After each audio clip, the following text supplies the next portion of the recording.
His acclaim spreads.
Hello and welcome everyone to another fantastic Wednesday, not Thursday.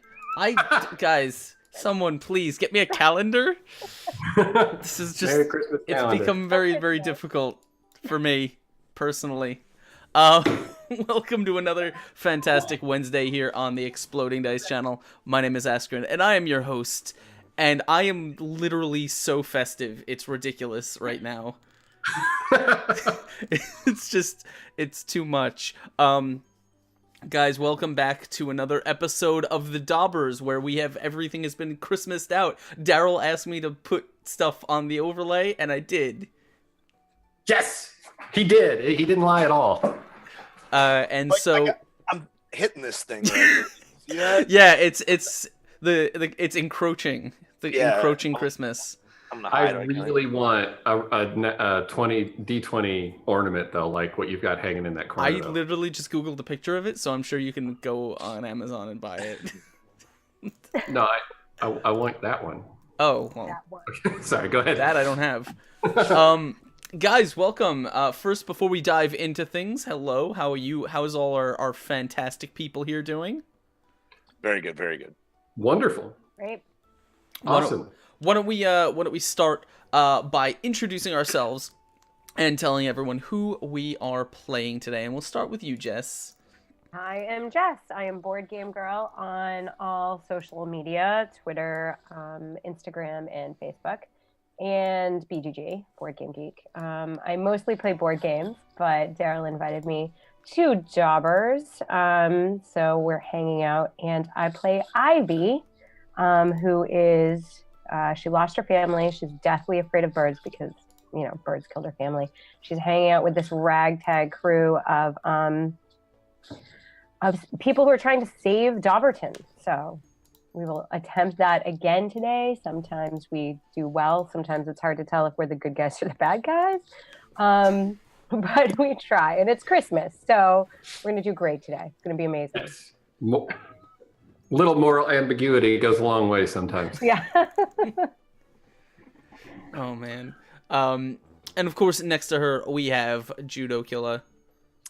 Hey guys, what's up? I am Judo Killer here on Twitch. I am at the Chris Herzog on the social media as well. Today I am playing Dolby Darkwood. Dolby was a soldier in training, had a falling out with his supervisor, had some issues. Maybe he's kind of back into good graces now. Maybe because of a little bit of a spell from his buddy Tenon. Cast a little friends on him, so did he charm him or friends him? I can't remember, something like that. But no, we kind of became pals a little bit, and now I'm back in his good graces, and we're on this crazy adventure trying to put together this magic sword called Blaze that we're going to use against the evil wood sprite, maybe to save Dobberton. That's the hopes. Wood sprite, maybe. It sounds like a song. Wood sprite, maybe. Top 10 in Dobberton. Maybe. Yep. It was a slow year for music. Wood sprite, maybe. And of course, my name's Askren. You know me. I am playing Fern, the festive rat. He is decorated with mushrooms and moss, and he knows exactly everything he needs to know about traps. Just enough, huh? He doesn't know anything about it. Right. He transforms into animals a lot, and that's more than enough. Of course, we are absent a Throck today. It's the holidays. People tend to get sucked into portals into the abyss around now. So Yes. So, AKA family. yeah. You will forgive him as we rapid prototype another one. We're gonna 3D print another Throck for next time. before I turn it back over to Daryl to tell us what is going on and what is happening this session, I want to remind you guys, if you have not already, go ahead and hit that retweet link for you. Dice Thulu has it right there in chat. You can tell all your friends that you're hanging out on this very festive episode of the Dobbers. Of course, you guys can also support the channel. I hear there might be some cool things happening when we fail or when we succeed on the Nat 20 side. So you guys can of course give the players Nat 20s, inspirations, things like that. If I can get the link in chat properly, all of that stuff via the banner down below. You can also subscribe either here on Twitch or on Patreon, and of course, you have if you're a subscriber, that will get you some Nat 20s and things that you can spend as well. The only other announcement I have is that this, as you guys can see, or as you guys probably know, this show and all of the shows this month are brought to you by our fantastic friends over at Elderwood Academy, as well as Sirenscape and Monty Cook Games. So thank you guys for supporting the content. Awesome. I feel like Jess is drinking. I should probably be drinking. Jess is always drinking. Hold on, Daryl, you tell us what's going on. I'm gonna go find something to drink. Very good. All right. Well, drinking aside, welcome to the Dobbers. This is our attempt, probably the only one on Twitch, at a family-friendly D&D game. So welcome, one and all. And what we're doing is... It's hard to do. I don't know. We try. I try so hard. But trying makes a huge difference in the lives of parents, let me tell you.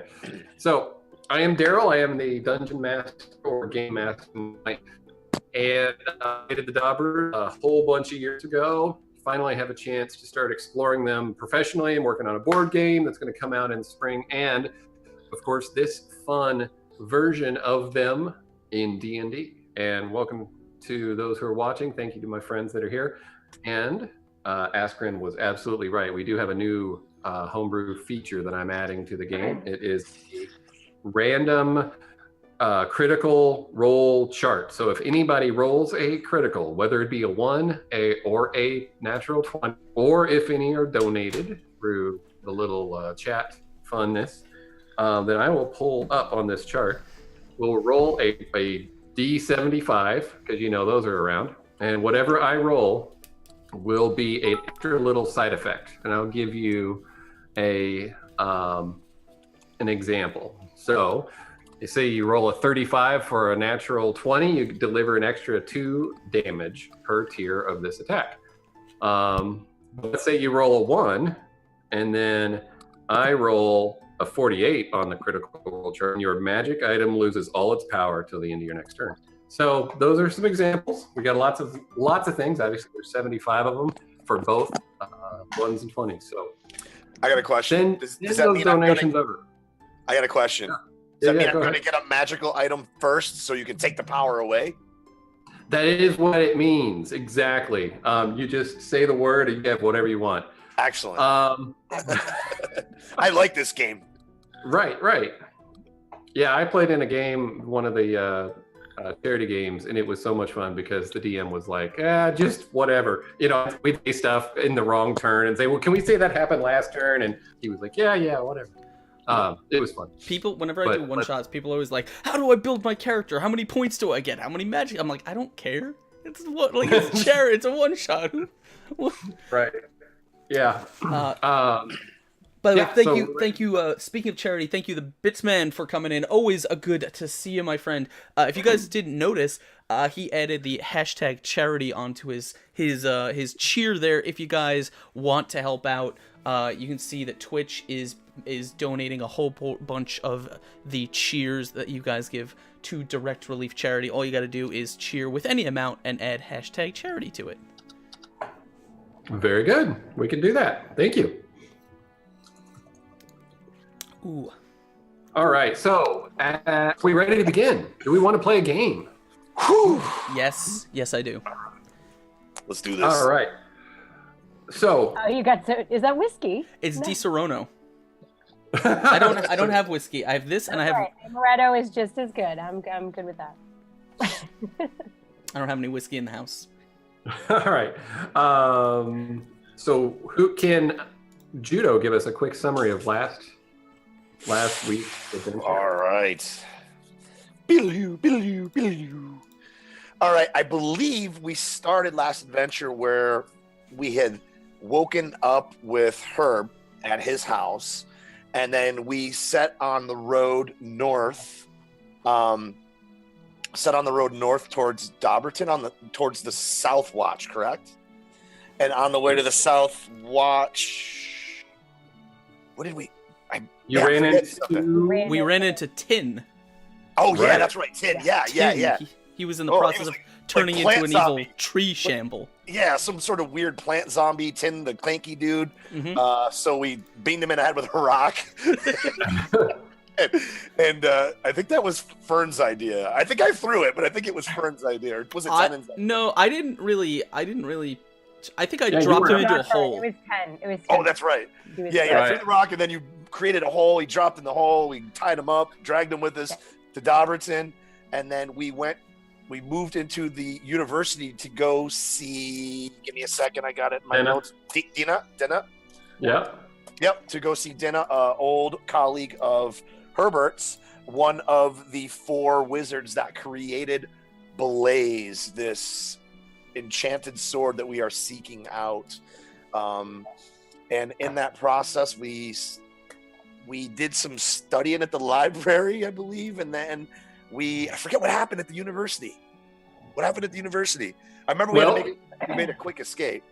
Well, you healed. You were able to find in the archives a ritual to heal Tin, and then basically locked him up while he was unconscious and recovering. Then you went to Denna's family to spend the night. Yep. And then the next morning you headed for Galvanus, where she had told you Herb's old colleague had moved to when he retired. So that's where you went. I'll let you pick it up if you have any other memories. Yeah, and I think we got there and we heard some rumors that there was some goblin attacks recently as well in the area. Wasn't that true? We heard some rumors of that. Yeah, I do remember something. Yeah, I do remember they mentioned goblins. So, and we're now here in was it Othkar's house? Othkar's house, Othkara, the crazy. Well, we don't know if he's crazy. We know he's paranoid. Yeah, he had a lot of traps in the wizard. house, and then we made our way through some traps into the basement, where Ivy found a chest and nearly got her face burned off. Shooting. Laser beams. Laser fire torch flame right into her face out of the. No, but I knew it was going to happen. I pulled away. True, and you did pull away. And then we found a book, which was It's a journal. a journal of and it was a spell book as well, I believe. Yeah. Had spells in it as well. And Yep. I believe, like all in great role-playing trope fashion, the pages about Blaze were ripped out. Oh, torn out. Yeah, of course. Yeah, the important pages that we were concerned with were ripped out. There's a lot of other cool pages in there. None of them matter to us. And I believe. Well, Tennant was pretty excited about the actual Dobberton spell. So it does have a copy of the Silva Ignesium, which is the wood. That's what I was. Yeah, that was the word I was looking for. Ignesium. Right. Yeah, because people say that all the time.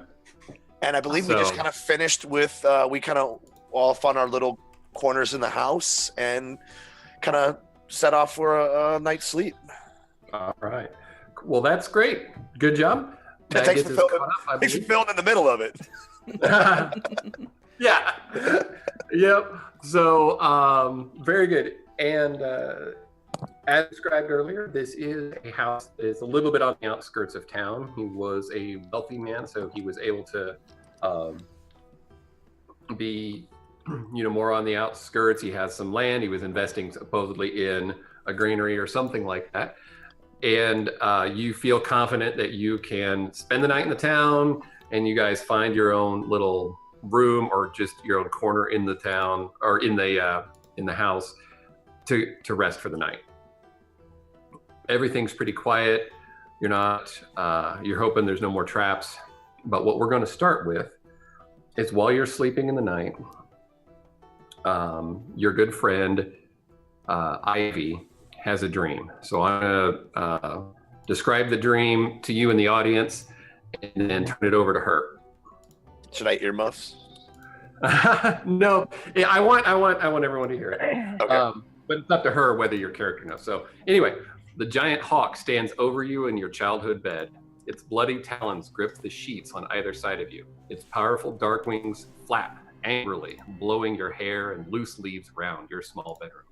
Its beak drips the red blood of your younger brother. You close your eyes, crying out in fear. Every time this nightmare invades your sleep, your mind's eye sees a distorted silhouette of trees with the glow of fire dancing behind it. And when I do that, we're going to... What? Can you show the wood sprite, Askren, please? Yeah. All right.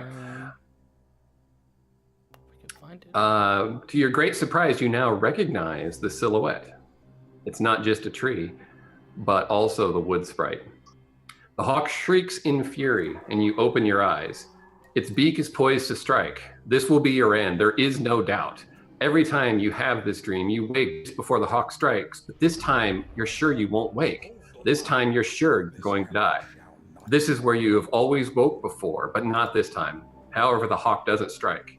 It stares at you for a moment, cocking its head to the side. Then he looks past you as if he hears a voice in the distance. His eyes look softer, as if the unnatural fury you've come to associate with this vicious attack has turned to peace. Then you hear it. Be strong and courageous. Do not fear, for I am with you.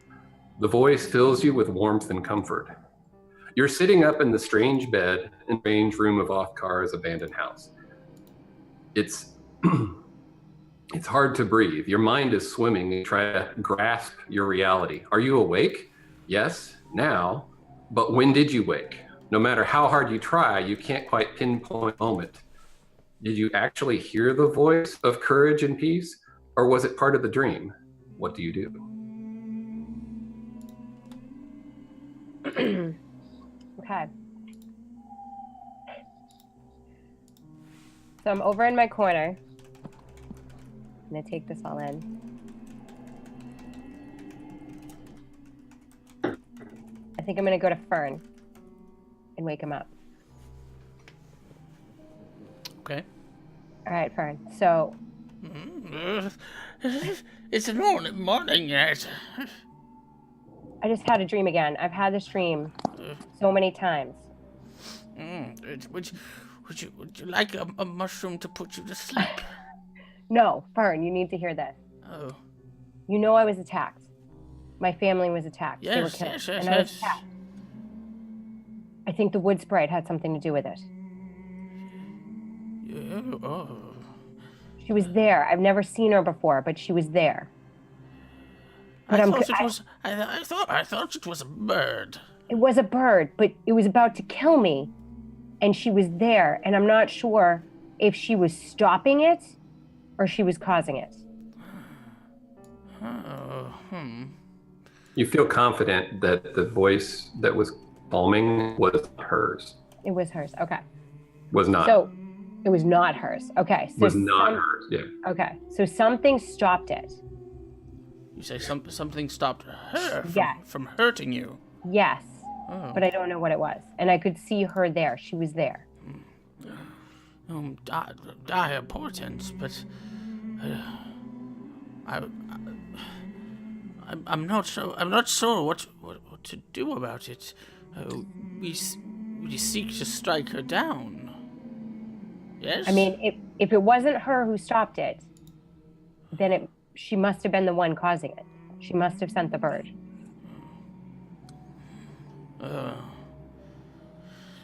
As you guys discuss this, you notice there is light coming in the windows, so it is morning. It's unnaturally quiet, and the light outside appears a little bit brighter than the typical morning. If you get up and look out the window, you see that the ground is covered with snow.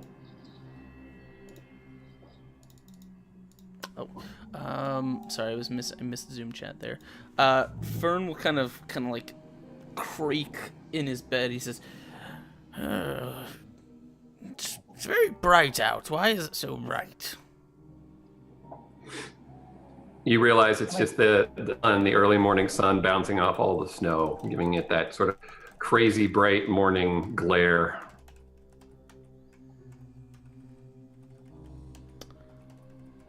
Okay. So I guess is everyone's awake at this point? We've kind of gathered each other up in sort of the we've probably like established the only rooms that we know are safe in this house. Yeah. Yeah. If Dolby is awake, can you give me a perception roll? Yeah, this is just getting up and stretching. Oh, it's so bright in this place. Man, it's another trap. All right. I'm sorry, you said perception check, correct? Yes, sir. Pew! Take that. Brilliant. Okay. As you wake up and there's enough light in the room, you feel like, oh, this must have been Kara's room. It's larger. You've got a nice, comfy bed. There's a number of odd gadgets hanging around, most of which you can't really tell what they do or if they're even worth looking at further. But directly across from you on the wall, there appears to be a panel with no visible like handle or hinges or anything like that. But when you look at it closely, you can tell that there's a door of some sort there. It's a bright light. I can see like an outline on the wall or something over here. Hey, yeah, so the light's coming in behind you, from that window, and then it's just shining directly on the wall. Hey, Ivy, Fern, come on in here. Check this out. Oh, you're very loud this morning. What is it? Hey, look if you squint hard enough with the way the light's coming in off all the snow and stuff, yeah, it's kind of bright. Right, very bright. Yes, very but bright. If you squint a little bit, you see kind of like an outline, like it looks like a door or something. I'm not real good with that kind of stuff, but I kind of noticed it. Oh yeah, I see that. Ooh. You want to maybe just take a look at it or something? All right, I'll go and try to open it. Hey, be careful. Remember the chest. Lasers, yes, yeah, I know. Lasers. Watch out for lasers. Watch out for lasers. Yep. All right, so give me a dexterity roll.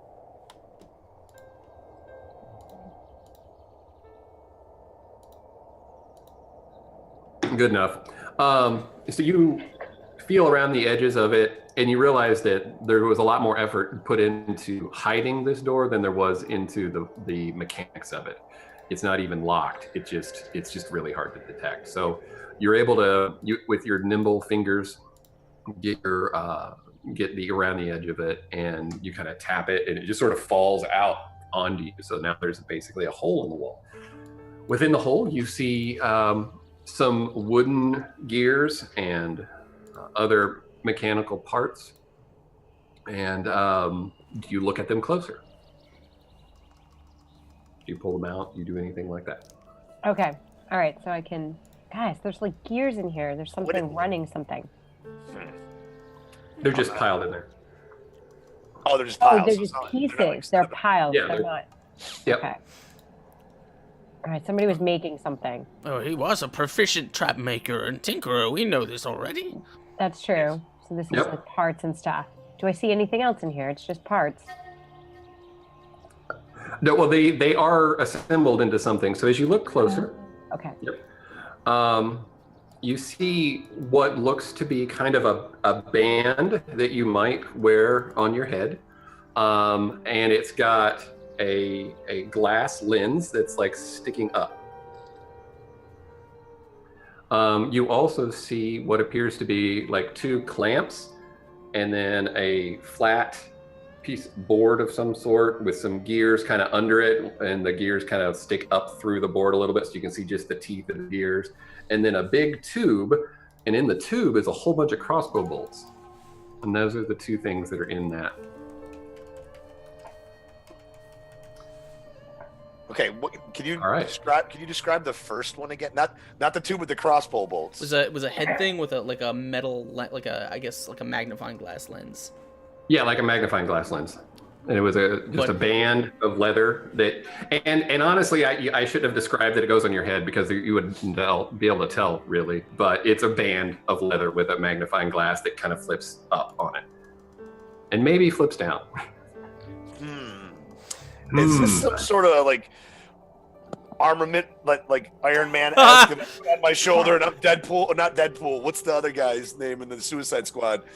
The flip the thing down. He's got like the Will Smith shot. Yeah. Yeah. And then, It turns you into wherever I look, he's just firing off. Like it just makes your eye, no. All it does, you flip it down and makes your eye really big.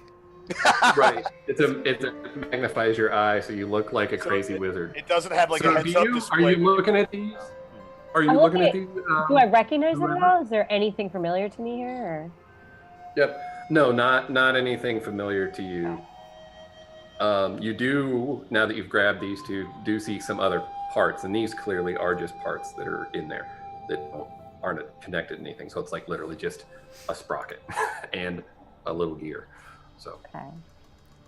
Do you look closer at anything, Dolby? I'm thinking about trying out this headpiece. Put it on. What do you guys say? Do it. Put it on your head. It'll be fine. It's not for me. I don't know what it's All right, I'm putting this thing on. Okay. You put it on. You find that there's a little bracket you can kind of adjust to tighten it down a little bit. Oh, yes, that's perfect. Look at this. It's made for my head. Perfect. And you also notice that you can flip the eyepiece down, and when you do that, it creates a much higher contrast with everything you're looking at through it. The brightness of the white light coming from the snow is bright, but you realize that hidden things are going to pop a little bit easier. Mechanic, it gives you advantage on finding hidden objects. Oh, this is so damn cool. That's cool. This is like VR if we actually had VR. Does it if he looks around the room, does he see it's like 3D. It's like 3D. I can feel like the door seems so much closer than it actually is. And he's just like touching the door. Yeah. Like, oh, I can't believe it's like the door's right here. Oh wait, it's like I am this, like I'm in the door right now. If he looks around the room, does he see the what's it called? Does he see the food that Fern has like hidden like under his robes? Yes, he does. He's that. He also sees another trap that goes into right behind Fern. Another room. Huh? Yeah, right behind Fern. That no one's triggered. And it just everything like that becomes really easy to avoid. But as you're fiddling with this, you also get, with your martial background, a better glance at the weird gear ramp crossbow bolt holding device. And as you look at it, you're pretty confident that could be attached to a crossbow. That this thing could be attached to a crossbow? Oh. Yeah. And it might feed bolts into it. Oh, this could be really cool. It could be. So but I don't know. You guys check this out. This thing here, I think, attaches kind of like to a crossbow, and it just kind of like feeds bolts in it real fast, and so you can shoot them over and over real quick. That's pretty cool. That sounds fantastic. I don't have a crossbow. Yeah, I don't either. Wait, maybe I do. Do I have a crossbow? Oh yeah, I got a crossbow. I feel like I gave you a crossbow for autoloader for a reason. Okay. Yeah. Can I try to attach this thing? Sure. Give me a roll of some kind that makes sense. Would it be Animal handling? I'm just kidding. Animal handling. Yeah. No, I'm gonna go with intelligence. Oh boy. All right. Hey, nat 20s, bring them in. Right. Send him nat 20. I'll wait like 4 more seconds. Wait. Oh yes. Yeah. Yes. Is it? All right, Is he just so- like beating the thing against the crossbar? I'm like, I'm not sure how this thing fits. Like, clonk, clonk. I'm like, I'm not. Because you guys want to take a look at this? Maybe put this together real quick for me. I love the idea that he just like sticks it on sideways and it's just kind of like hanging off. He's like, yeah, it's good. It's Yeah. looks right. Works. And then he takes like a little lever, he pops the lever, and a bolt slides into it. And he's looking at it. He's like, "Oh, that's facing the wrong direction." Takes a piece of rope and just like lashes it on. Yeah. Good enough. And then you can't figure out how to turn it around. So we'll go with that. If anybody else wants to look at it, they're welcome to. Hey, somebody want to give me a hand with this? Any But, idea how this thing goes together? Anybody? Okay. Nobody's interested. No. Not my area of expertise. Right. I'll just put it in my backpack. We'll figure it out later.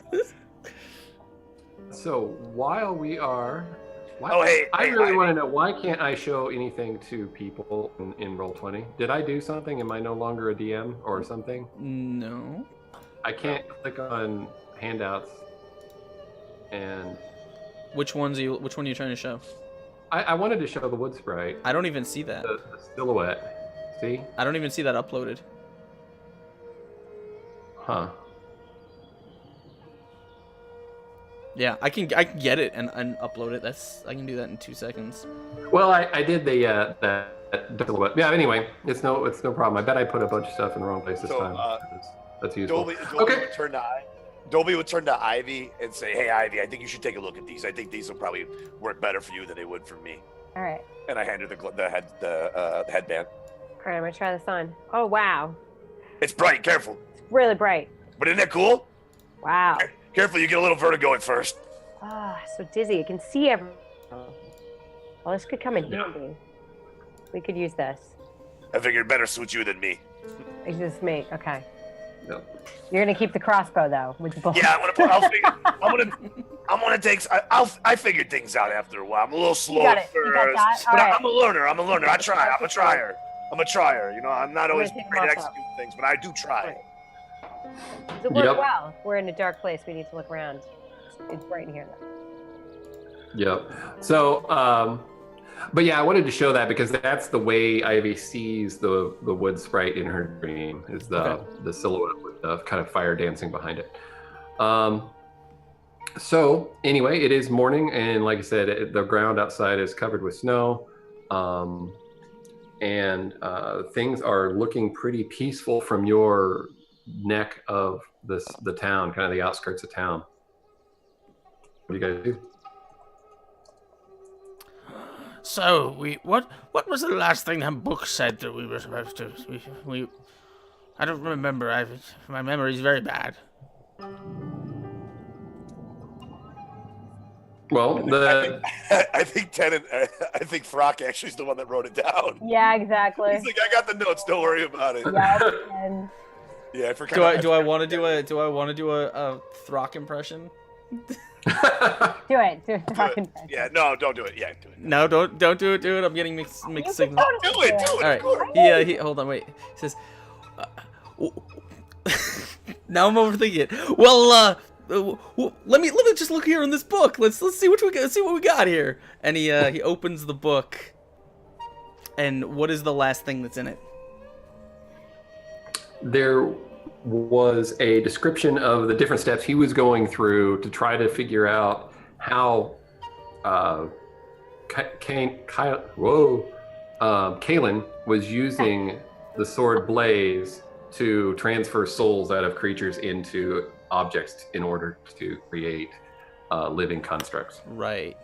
And he was trying to figure that out, and then it's gone. The rest is tore out. So no indication on who he might have been working with, where, how, anything like that.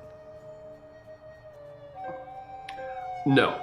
I mean, as much as you know would be. I mean, Herb was aware that this all was going on, as Kalen had stolen the sword blaze, and he was the one who discovered her when he saw her use it once to animate a table from a poor squirrel. Right. I do remember that part. But it was really Afkar's project, so. He doesn't know much more about it. There doesn't seem to be any too much in this book that we can track down. The only thing I could perhaps think of is bringing it back to the library and seeing if anyone there knows anything. Wasn't there a mill or something that this guy was running that maybe we should check out? I think there was, yes. And Herb speaks of it, but what about Othkara? Are we going to try to find him? Wasn't he kidnapped by the goblins? Isn't that what they told us? But then that's what Dennis said. Yeah. Well, I mean, the goblins are not known for taking prisoners and leaving them alive. I don't know. It might be worth it, though. This guy's the guy that built Blaze. I mean, it might be worth the struggle. Well, And there was the hole in the bottom of the stairs. I'm sure that was what they stole from him. I almost fell in a hole. Yes, that seems like a good place. He would have hidden something in there. I thought he hid something in the chest. Right? Well, they couldn't get in the chest, it seems. We've got a clever little girl here with us, and he pats Ivy on the head. Maybe we should run downstairs and check that hole out with those glasses on. Oh! That's a good idea. Oh. You ready to go some exploring? I won't stop you. What are we doing? I'm sorry, I spaced out for a second. You do that. We're gonna go down. Hey, we're It gonna go check. happens all the time, buddy. And Herb put his arm around you, Fern. I can't hear. There's so many people talking. I can't hear anyone. Right, there's people talking so much. I want to go back to sleep. So tired. Sorry I woke you. It's so bright. It's my fault. All right, so we're gonna go back to the hole, but we're gonna use these glasses because we might be able to see something down there. Yep. Okay. Oh, yeah, you might find a hole. Right. Well, that we think we will find. Yes. To be honest, Fern, I don't Okay. remember a hole either. So you go down there first, Ivy? Yes, I'm gonna head down. I'm gonna be stealthy about it, try to be quiet. I mean, we already been down here. I don't think there's anything surprising us, but. Right. Yeah, you could tell easily the trigger mech worked on the door where there were the large spears above it, and just more details than you saw last time. You were glad you were able to disarm that. Get down to the bottom 2 steps of the stairs where the boards have been pulled up, and some were old, and so they broke instead of just got pulled up. And there is clearly a impression there where a something was being stored that looked long and possibly about the shape of a broadsword. You can see the trap and the gears and things like that had already been triggered. And this one looked like it probably did a similar kind of light beam, electrical beam of some sort. Why wouldn't he put the sword in the chest? I don't know. The chest was a Would good you- idea. The hole was a bad idea. It's too big. I mean, the chest was, the size of a loaf of bread with a, big enough for a book. The sword was bigger. It's 2 feet long almost. I mean, it's a long. Okay, large so it sword. wouldn't have fit. Fern will kind of reach in with his finger and just wipe a layer of dust from the bottom of the hole, like where the sword was, on his finger, and he'll look at it and say, No, there's no sword here. And you didn't even need the glasses for that. No, That's no. the Right. thing. You've got a I finger. think it's empty. That's it. Oh yeah. So it's just Okay. it's basically just a case that had like a guitar case kind of thing. Yeah. Yeah. I mean, and you would have guessed that this was pretty well hidden. I mean, even with the glasses, it would have taken an exceptional amount of effort to find this. So if those steps hadn't been broken out, who knows? So one might suggest that this was a better hiding place than the chest, because the chest was in the open. It was visible, but it was hard to open. So it just depends on your perspective. I'm going to defend my NPC a little. So there's no sword. That's not surprising. Should we go fight some goblins? They were to the east, I heard, but I would have to hunt them down. Do you think he hid anything else of use here? I don't know, maybe we should pull the case out, look around in the hole. Maybe there's something else in there, something fell out. Maybe Fern will just kind of throw the case out of the hole. All right. I was actually going to look at the case too, but right. Well, maybe you just hit it. maybe there's secret. You can Whatever. shit. He throws it. You can.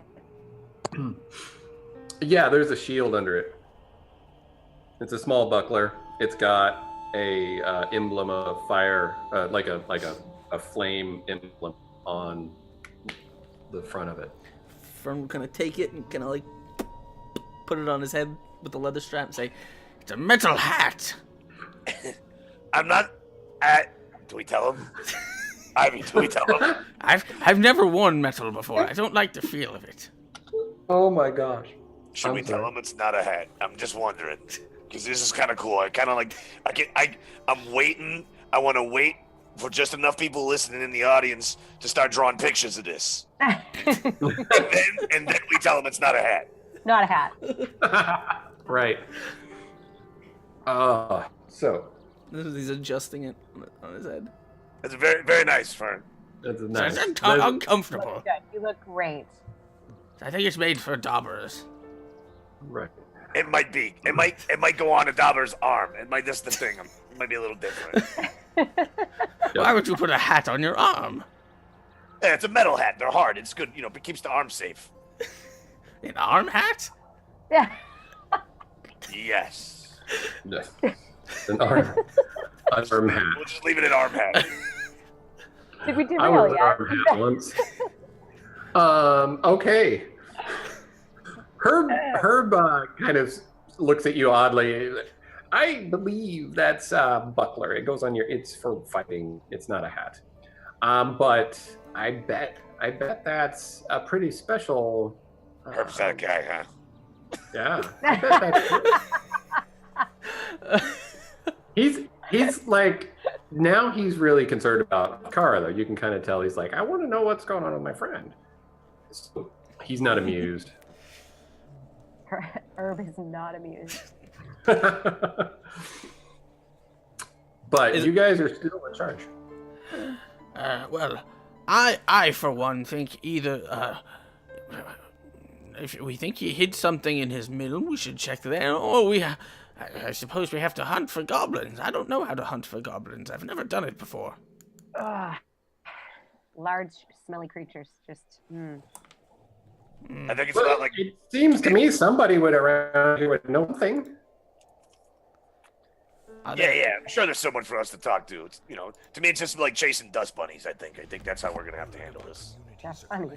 Yeah, like when you sweep them up, you gotta chase them around, gotta corral them and stuff. Okay. I can show you with a broom. It's a lot easier than just describing. Great analogy. We're. Yeah. What do you want? It's been my life for the last year. All right. So what do you guys want to do? Maybe we should go talk to somebody talk to a guy about a goblin. We could trace his steps. I mean, he was kidnapped by goblins, and he came here to live and to retire. He invested in a mill, maybe. I don't know who, but maybe merchants or other people would have known about it if he was supposed to be. I mean, it can't be all a secret, right? Yeah, I think we should head to the mill, maybe talk to somebody at the mill, and then maybe we could find, maybe we get some information. We can find these goblins. Okay. Hey, Fern, you want to trade hats? I got this wooden hat. It might fit your head a little better than that little short metal one. All right, I'm more partial to wood. Here you go. I hand him my normal wooden shield and trade him for the metal one. This isn't a hat. What are you talking about? It's the same thing. If that one's wooden, this one's metal. Yeah. If you want the metal one, you can keep the metal one. I don't. Your fashion sense is very strange. Very good. All right, so if you have equipped this shield, it does allow you to have the same AC you did with your other shield and sword combo, except now you can wield two-handed weapons. because it's it's secured on your arm this way, so you can Oh, okay. you can do. So it. no, does Fern still have it? Did you keep it, Fern? No, you I'm- can have it. Oh, okay. I just wasn't sure. Can you actually use it I don't use weapons. for shields? I don't use shields either. I can't use metal. Oh, okay. Okay. So cool. So last we just use the two-handed weapons then, and keep the same AC. Yes. Very cool. Yes. I'll give you a outside of the box roll for Arcana too, if you want to. Okay. Because this is all for fun, right? It's for the kids. Not too bad for Dolby. 16. Nice. Like I said, this is a stretch because this isn't your area of expertise. So, you're like, dang, this thing's really cool. It's lighter than it probably should be for metal. It doesn't feel as uncomfortable as metal typically does to a dauber, and that probably means it's special in some way. And that's as much as I'll say. All right. Really nicely made. I feel like I can pull my sword and use it with two hands. Yeah.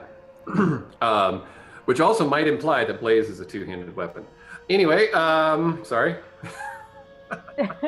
What are we doing again? Okay, it's up to you guys. So you guys are going to head into town. Want to lead this in here, or shall I narrate for a minute? Well, he was living sort of, was he in town or was he living just outside of town? It was just outside. I mean, it's not like you have to go far to get into town. It's Okay. just you just go down the road a little bit, and then you're into the more dense buildings. Are people yeah. outside doing anything, or are they inside because it's still the morning and it's still snowing? Yeah, no, people are outside doing things. When you get up and you look outside, you can kind of look down the road a little bit, and you see the strangest thing. There is a man on a big cart of some sort being pulled by deerets, which is kind of weird to see out here through the snow. And he's stopping. There's kids all around him, and they're all like clamoring at him, and he's like handing out things.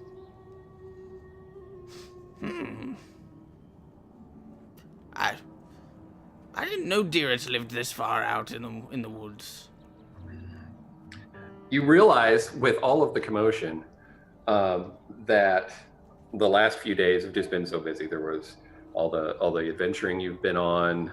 There was the Harvest Festival, and more times passed than you realized. And this is the Winter Solstice Festival, and you realize it's a time when people give out gifts and they celebrate and they party and have big feasts and things like that. And you realize that if you look around, that all of the buildings have red ribbons on them and everything's decorated. And it was just with the drama of the last week or so, you just weren't thinking about it. And so you have another sense of peace and joy today that you just didn't expect. Daryl, Merry Christmas. is there enough snow for Dolby to make a snowball? Yes, absolutely. I'd like to bean Fern in the back of the head with a snowball. Not hard, just like the little poof. Yeah, just I want the puffy one. I want. Yeah, and it's perfect for that because that's the way I pictured it. It's that kind of light, fluffy snow that's not real heavy. Hey, and Whiskers! Like Hey, for- Whiskers! What are you doing? It's very cold. Happy solstice! What? Yeah.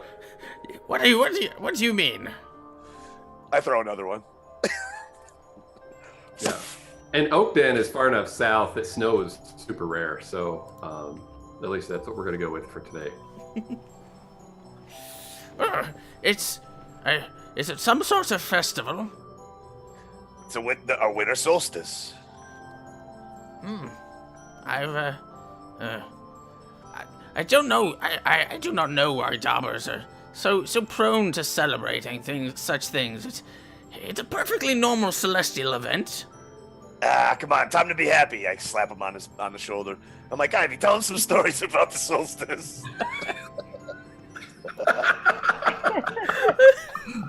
Well, there's mushrooms. Oh yeah. We decorate the mushrooms. You decorate the mushrooms. You know, We put gifts around the base of the mushrooms, and when the kids come down in the morning, we let the little kid dobbers open the presents. Fantastic. Exactly. Oh, It's a wonderful time, says Herb. we need a mushroom. I should make one. Do that. A snow mushroom? We should decorate a mushroom in this. Let's make a snow mushroom. Yeah. I was thinking he could just grow one. Just grow a big one. Grow a Giant. one. Right, but a snow mushroom would be more in line with the spirit of the holiday. We should decorate a mushroom. We should teach them out, Ivy. Yeah, let's do this. I'm in.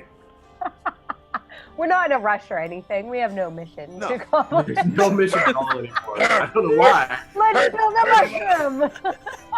Herb, you want to help us teach Fern how to decorate a mushroom? Do it. Oh, Yeah. hold on. As you guys continue to banter and play in the snow, and you're watching the guy who's clearly just a local dauber who's being generous to the people around him. And he's kind of now moving away from you further into town. Herb does kind of stop you and say, I don't want to be a party pooper, but should we move on? Maybe just go into town? We can decorate a mushroom there, I suppose, and get some of that stew we were talking about. They have breakfast stew probably in one of the... All right. I am rather hungry. We should probably go get some food. Do that. He's that guy again. He is that guy. That's But, like, We Are you barely hungry? started. He's that guy twice. he's always that guy. But are you hungry? Should we go get food? Yeah. We can get some. Yeah, Still rather decorate a mushroom. I know. It'd be fun. But we can do it in town while we're waiting for... Right.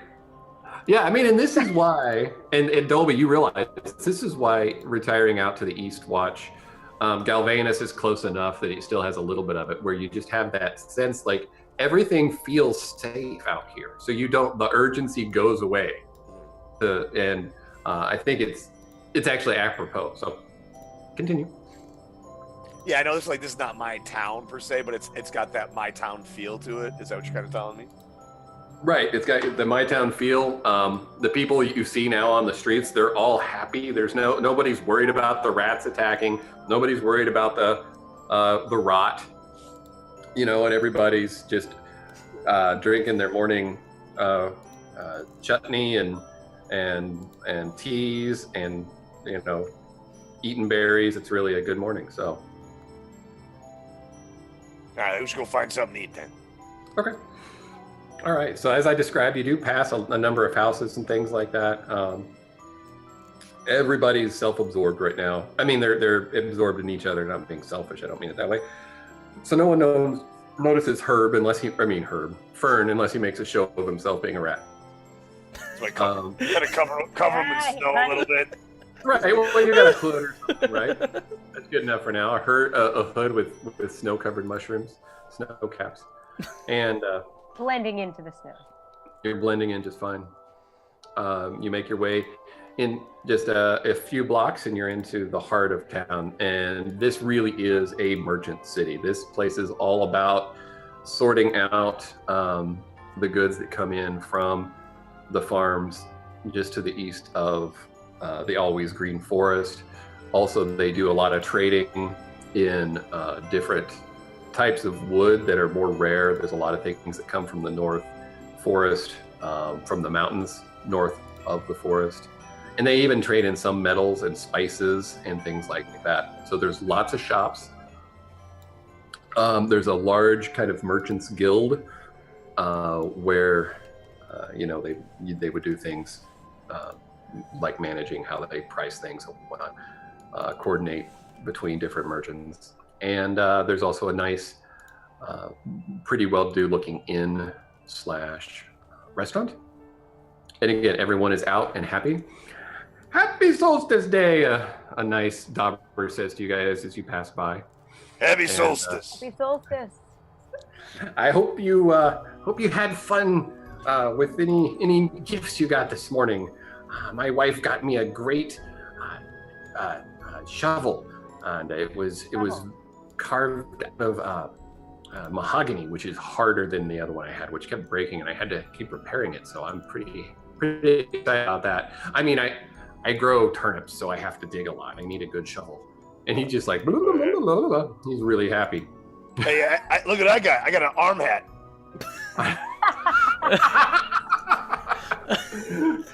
Right. Pretty nice, huh? Yeah. That's shiny. Yeah, it's very shiny. It's an arm hat. Right. Wow. I got it from my friend Fern over here. Ah. Hey, Snow, don't worry about it. Oh. It's the light coming off the shiny and the snow. Get him out of here. Get him out of here. All right, so you guys try to process that he sees a rat, but nobody's alarmed. And so Tenon, Yeah. just to make sure everything's cool, possibly do friends just to make sure he's just chill. And I he's don't not think you should just do that on everyone. I don't think you should just do that. so he doesn't freak out about a rat. Yeah, your lights fell, Ivy. I know. Sorry about that. You were festive. I was, Right. and then no. Right. No. No. Tenon pops forward. He's like, so this guy, he's dressed as a rat for a play we've got coming up later today, and we were practicing because it's the solstice, and we've got It's a solstice play. Yeah. It is a solstice play, and Yeah. he is playing the anti-solstice villain. So I can't give you any of the secrets, but you'll want to see it. And the guy's like totally buys it, and he's like, I'm gonna call my family, and we'll be there. Is it gonna be at? Then he names the restaurant that's across the street.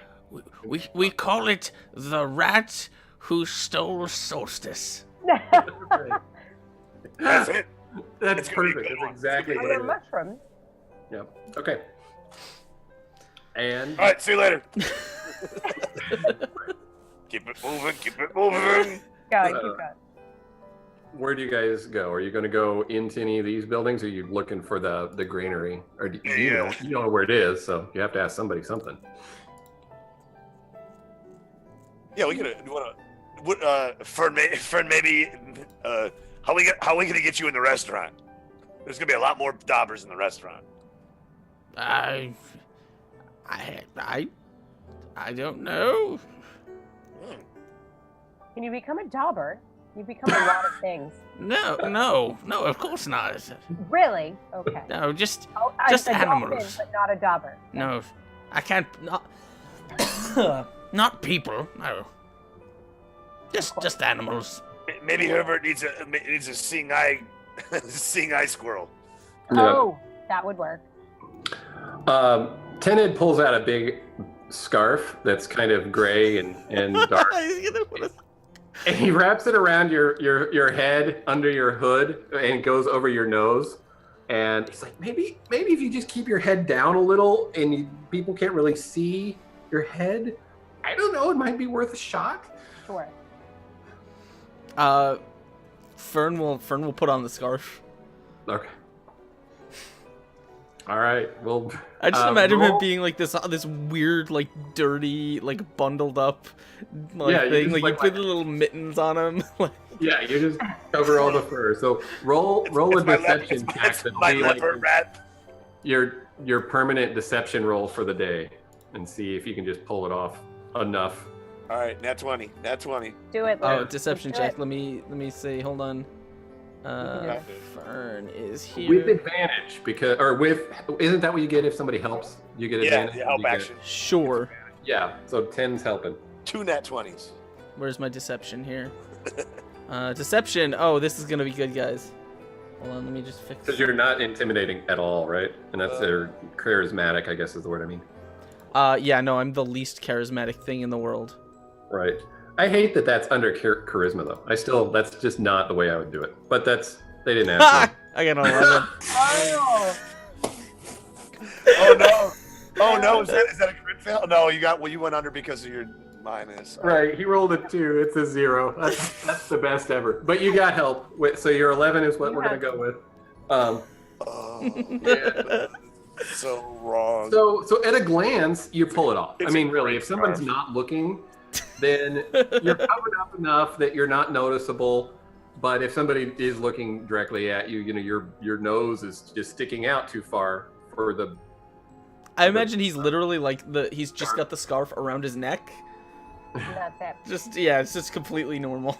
I mean, they're distracted by the holiday Right. shoppers and all. It's fine. Okay. So where to, gang? The restaurant, right? Yeah, we'll go in.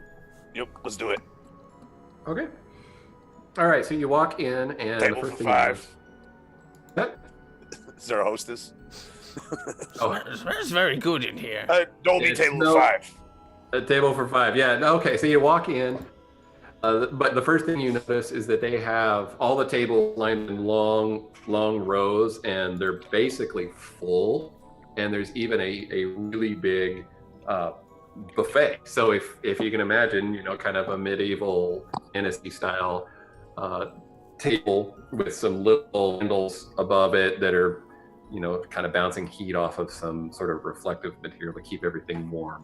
And people are just getting food off the buffet. They're sitting down. It's super busy. Everybody's happy. They've got music, even at this early-ish morning hour. You can tell that this is a happening place. It's a celebration, and everybody is enjoying the holiday feast. Lots of cranberries and elderberries and other berries. Berries are like, it's the berry festival, call it. As you walk in, you're not really noticed, but you're not noticed either. People wave and say hi, and they just but like you said, they're kind of consumed by what they're doing and talking with friends and family that they're close to. There are a lot of people here. The food smells very good, though. That's good. I don't think you're going to find very much meat, though, buddy. Yeah, he'll kind of like.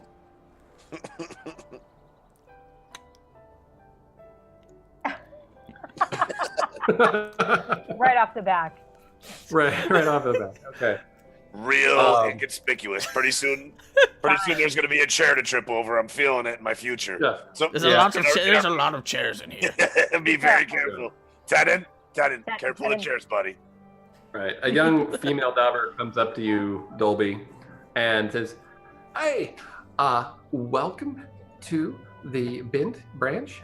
We've got a wonderful buffet set up for the festival, so you guys are welcome to it. It's just going to be one half coin each and one half prime coin each, and just help yourselves.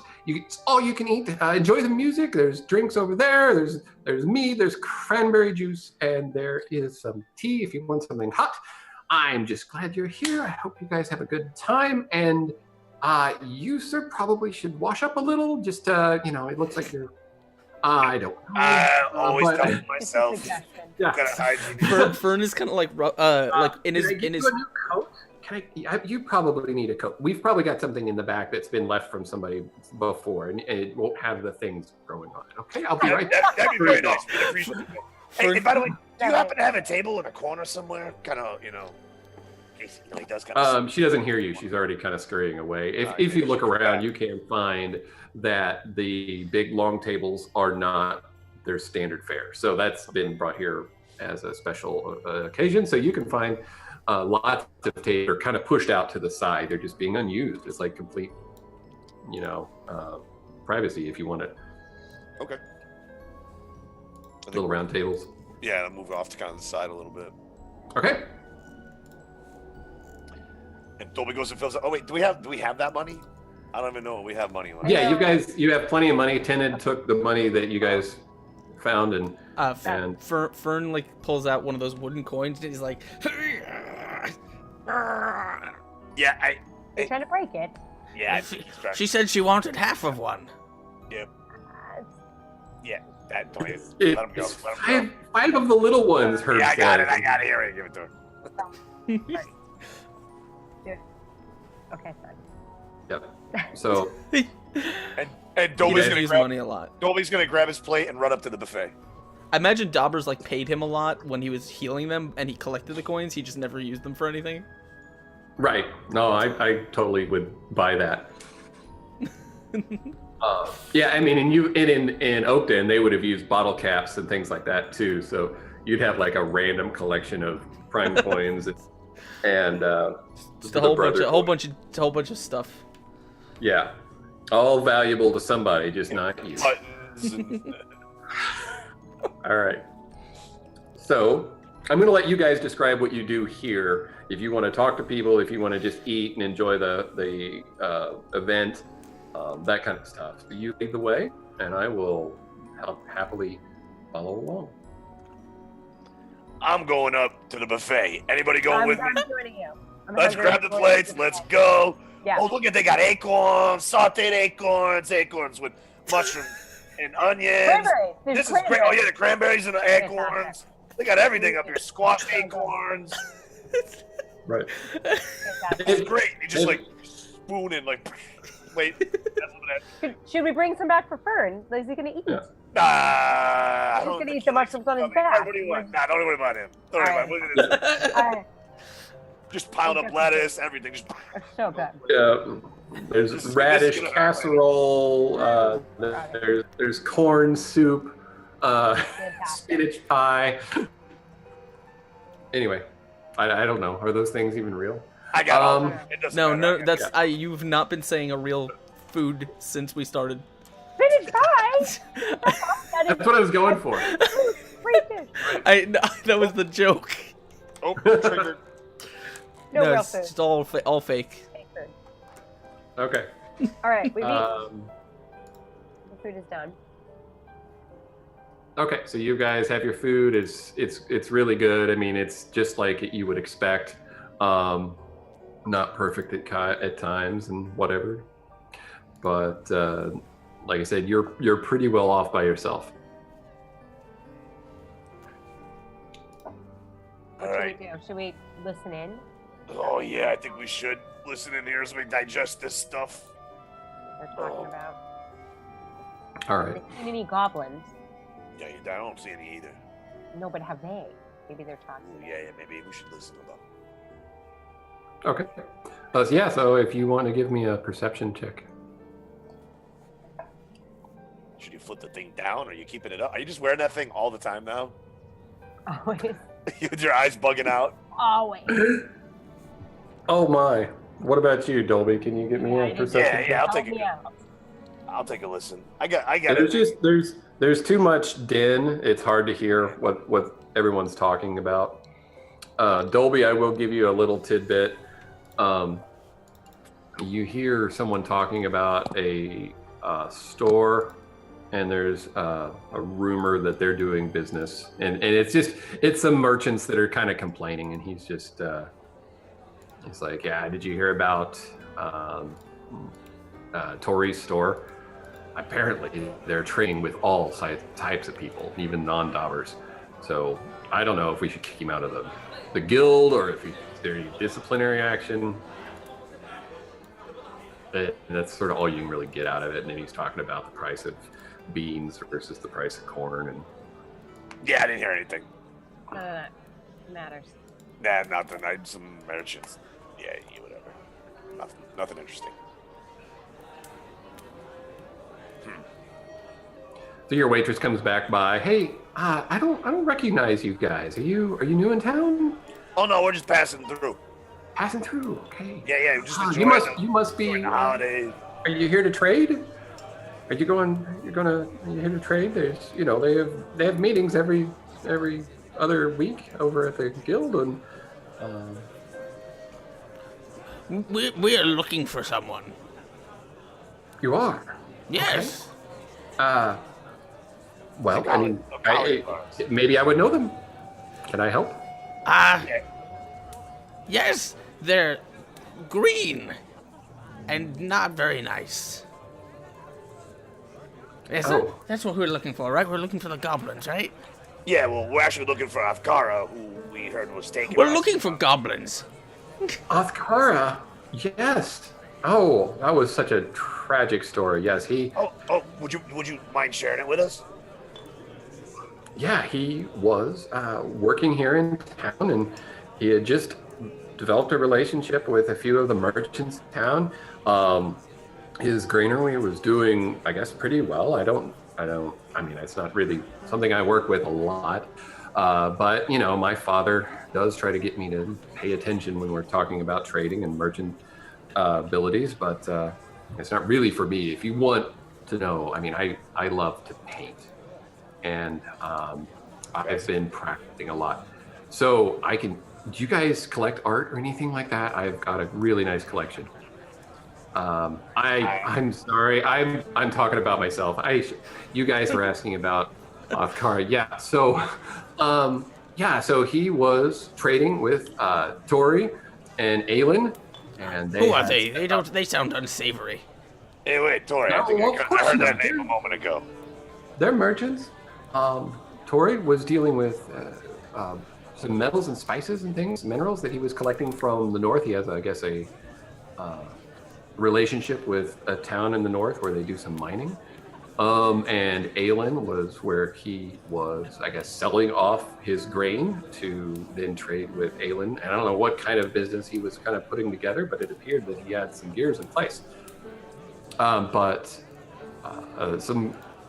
rumor is goblins came in and ransacked his home and kidnapped him because again, and it's all rumor, I don't really know, but he was in possession of some pretty interesting, I dare say, and she whispers, she leans in, magical items. Oh, you don't say.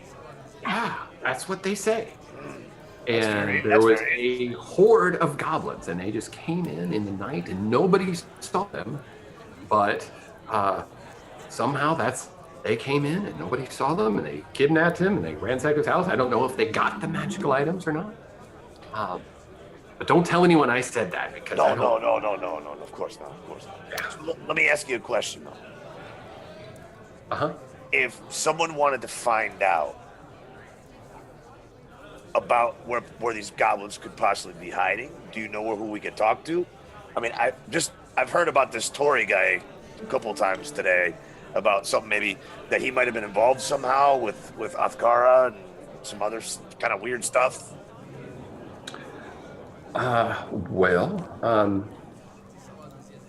You could talk to Tori, I mean, if that's what you're asking, or I could introduce you to, well, I couldn't really introduce you. I could point you in the direction of Hagar. Hagar is a tracker. He works in these parts, helping people find their way to some of the more remote regions up north. And where would we find him? Well, he might be here. I can check. I mean, just about everybody in town's here. What do you think, guys? Maybe possibly talk to this tracker? Yes, sure. Please send him a message. We'd like to speak to him. Okay. Oh, and by the way, spinach pie, divine. Oh, I'm so glad. I will tell my compliments to the cook. Thank you. Yes, I will tell the cook. Who has no name. I'm sorry. Breaking the mood. Okay, so Thanks again for your time. We appreciate it. Yeah.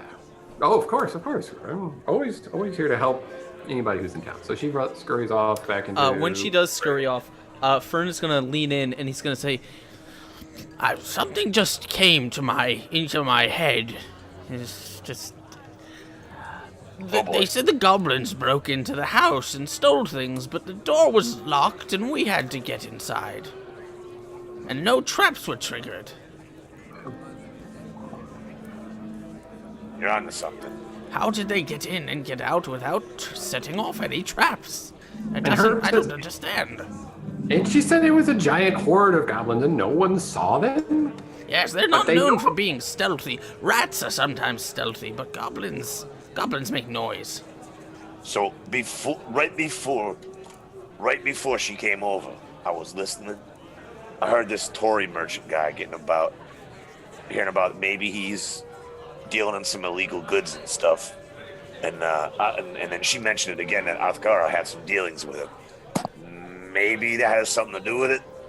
We should speak with him. So let's talk to this. Back. You can keep talking or whatever, but she walks up. Yeah.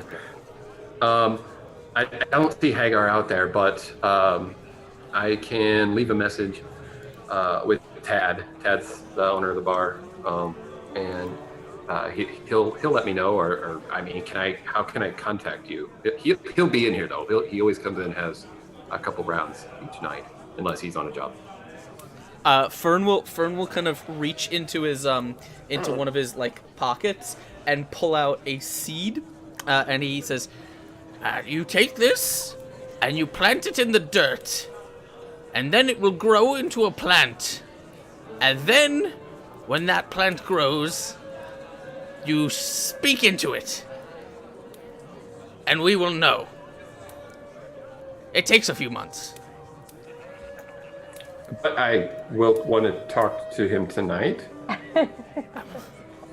Now, Yeah, I just really- thought I have another one back in my hut. I thought if anyone wanted to talk, you could. Is this also magic? No, it's a plant. Okay, well, thanks. He looks at Dolby. He's like, solstice. "So-" Just go with it. Go with it. Just smile. He looks at Dolby, or she does, kind of directly. How do I get a hold of you later? We'll stop in later tonight. That makes a lot more sense than Yeah, this. that's probably the easiest. Yeah. Okay. I'll take the seat if you want. Yeah. All right. She gives it back. He's like, Yeah, I hand it back to Fern. I mean, Oh, a seed. How interesting. Yeah, I found it for you. Hold on to it. oh, delightful. Low You guys key. are Have we found who we're looking for yet? No, we need to find this Tory guy then. If we're not going to be able to find Hagar. Where is this Tory? He's a merchant some here in town. Maybe we need to talk. Maybe we'll ask her again when she comes back before we take. Fern will just turn to the nearest person and ask. okay. Yeah, he says, "Oh yeah, Tori's a metal worker. I'm not a metal worker. Mineral dealer, spice dealer. 2 blocks over. You can't miss his shop. It says Tori." And that guy goes back to eating.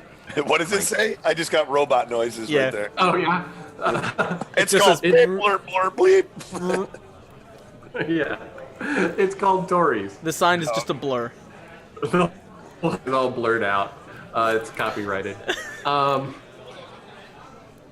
Yeah, Tori's is a couple blocks, so you can't miss him. Just follow me. All right. Are you done eating yet? Yeah, I'm full. All right.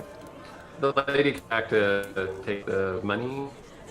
So Can we just get up and leave Herb to pay? Dine and dash. That's it, Dine and Dash. We're out. We're such good all guys. right. Yeah. So he's like, hold on. And he holds his big bag around, and everyone kind of looks at him like, is that guy playing Solstice Clause? And he's digging around in his bag and finds some money and gives it to her. And he's like, I hope this is enough. And she's like, oh, yes, thank you. And you get the impression she's really happy with the payment, must have had a good tip. And he rejoins you. He does tap her or Fern on the shoulder. He's like, do you think that Margaret will have any trouble in the snow, or should I keep her in my bag? Yeah, probably the bag's probably for the best. She's probably missing some light. She needs to see the light. Anyway, so you guys move on down Main Street. Is there anything else you're looking for? There are a variety of shops and businesses and other official-looking buildings. You do see some Dobberts guards walking around. They are clearly drunk. So that's a thing. And nobody's paying any attention to anybody but themselves. So we're out the Fern is gonna be like hustling through the snow. He's not really feeling the holiday spirit. He's just he also thinks that his idea is brilliant, and he probably assumes that if he goes to talk to this guy, he's gonna catch him red-handed. All right. All right. And just for story continuity, you guys do realize that if everybody's at the morning breakfast celebration, that the stores aren't open, you notice that the doors are mostly locked. So you guys decide to stall for a little while until everybody's opening. And now it makes sense. Thank you for your intermission there. But you do go down and you see people starting to get into their buildings. They're leaving the main the restaurant where the celebration was going. They're coming out and they're all dispersing into their locations. You happen to get to Tori's right after a young man with just sandy brown hair, wearing a typical DOBBERS uniform. He's even got a green vest on. He's got an apron on, one of those aprons that just lays below the waist where it's got pockets so he can keep things. He's unlocking the door and he goes in. As you walk in, it's basically just a counter, and on the counter is a book with pricing and trading rates and things like that. There's no actual goods that you can see in the room, but he does make his way behind the counter. And do you guys follow him in? Yep. Oh yeah, Tori. Yeah, if he's going to his place, we will absolutely kind of just walk in. Fern's probably walking in like right behind him. Okay. All right. So you follow him in. You also notice that behind the counter there is a door that is shrouded by a curtain. So there's another room back there. Oh, good morning. And this guy has a rather mature look about him, even though he does appear to be, probably in his mid-20s. So he's not an old guy by any means. Good morning. It's nice to have customers right away. Hello. It's very cold outside. You are I'm not Fern. from around. Yes. Hey, I'm Dolby. Are you Tori? Yes, I'm Tori. So what? You're not from around here, I can tell. Do I need to be alarmed? And he looks at you, Dolby. Did you do anything that need to be alarmed about? Well, I mean, he is a rat, it looks like. I am not one to judge. Nah. He's a good dude. He's a good guy. Well, we do get a lot of travelers through here as we trade with people. Good. Because we kind of wanted to talk to you about that. You got a moment? Well, hold on a second. And Sure. he kind of leans toward the door behind him, or the opening, as if he hears something that you can't. Fern will kind of like nudge Dolby. He says, Shouldn't you be wearing your glasses? I think Ivy's got the glasses. Oh, There's our never name. mind. I knew that. I knew that. Right. Maybe. All So he does. After that moment where he kind of leans back towards the door, he gets a bit of a nervous look, and you can't quite discern the source of this discomfort that he now has. You put the eyeglass thing on the visor is what I called it in my notes, on your head, and that also like almost transitions him from being nervous to being confused. She's got bad eyesight. Don't let her bother you. I'm just looking around. Yeah. Okay. Hey, can do an insight check on him possibly? See kind of why he's kind of freaking out already. We haven't really said much. Sure. Yeah. Go ahead. Nervous. let me see if I am able to do that. I am probably Roll not. perception. 2 of you roll perception. 2 of you roll insight. And I'm going to say Ivy should be the one to roll perception because she's got the visor. I'll take the perception. Dolby wanted insight, so he'd probably do that. And then I think Tenid would probably also do insight because that's his thing. You want me to do it? I got it. Sure. Oh baby, this is not with advantage though, right? Well, only Ivy's is. Oh, okay. Right. Oh, wait, did I do that right? Okay. Did I do that? Yeah, I did that right. Yeah. Tenon's got a 20. Yeah, Yes, Tenid. so Tenid's got Doing a- good when you're not even here. That's insight, and Love you, brother. Got you. Yeah. So you notice, Askren, Yes. that this nervous look that he has, he leaned back and it was as if he was listening to something, but afterward, his eyes focused for just a second on a plaque above the door that you came through. So it's like he leans back and listens, and then he looks past you for just a second.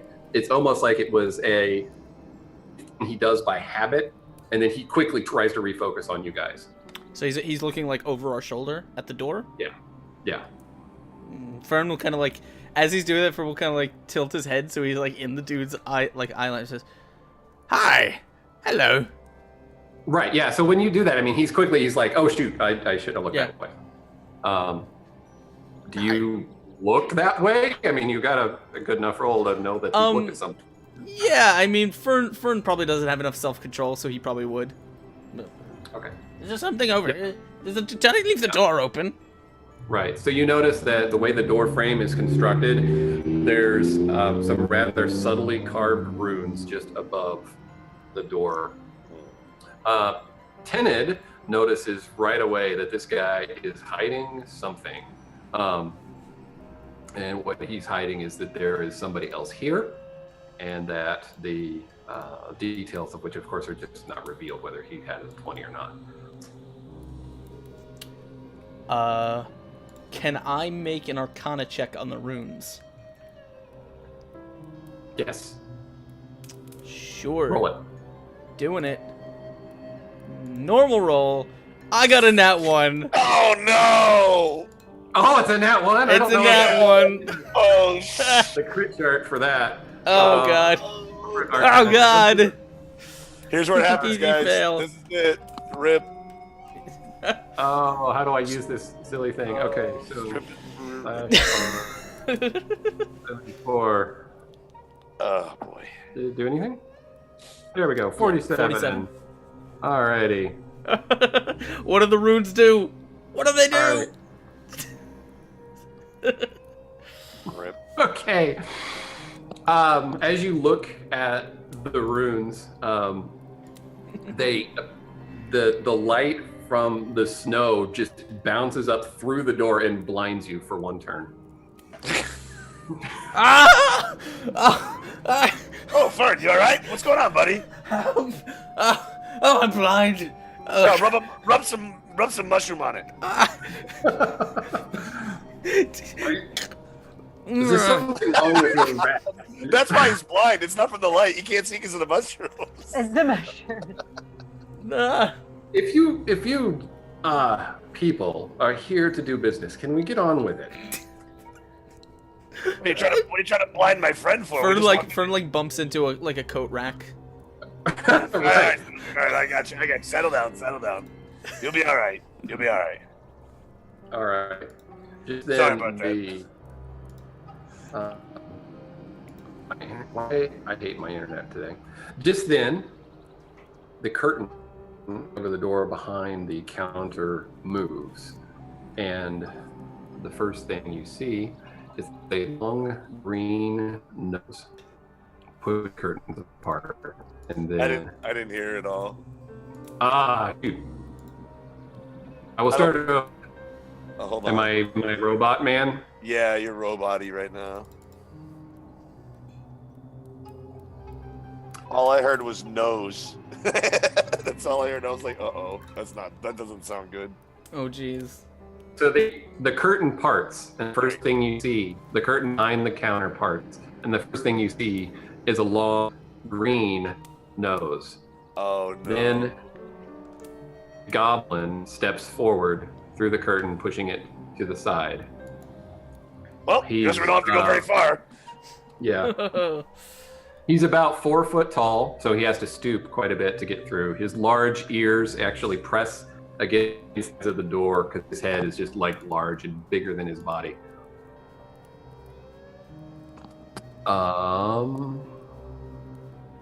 There we go. Now I've got my thing working right here. A generous bestow. What the hell? Whoa! That wasn't what I said what the hell for. Hold on. You guys keep going. I gotta check something out. Uh-oh. All right. He's got a leather vest on that's got, clearly kind of designed to keep him warm here in the snowier parts of the world. He's not holding the knife and the coins at this point, but he does have the dark red eyes and a really creepy grin. There are a lot of goblins in the world. Some of them have long noses. The one I described did, even though this drawing doesn't. However, I believe you guys have something that I want. I can't. Who is that? I can't see it. It doesn't. Hey, Fern, I think it's a goblin. Yes. He also has a small clockwork finch on his shoulder. And he's got a metal bird. Fern will kind of like pick his hood up over his head. Oh, I can see. It's a miracle. I've been cured. Oh. You've been cured. Who are you? Tori, if you don't mind. And he starts to go around behind you towards the door. Was that Tori with a T? Yeah, so that's who the guy was. That's the right? shopkeeper. Yeah. Oh, okay. And so Tori's moving around. He's moving over to the door. So you guys have business here, and I am interested in what the young lady has in her bag. Fern will whisper to the group, though not quietly. He says, I think I was right. Tori closes the door and clicks the lock behind you. So, what do you have? My buddy Tennant will tell you all about it.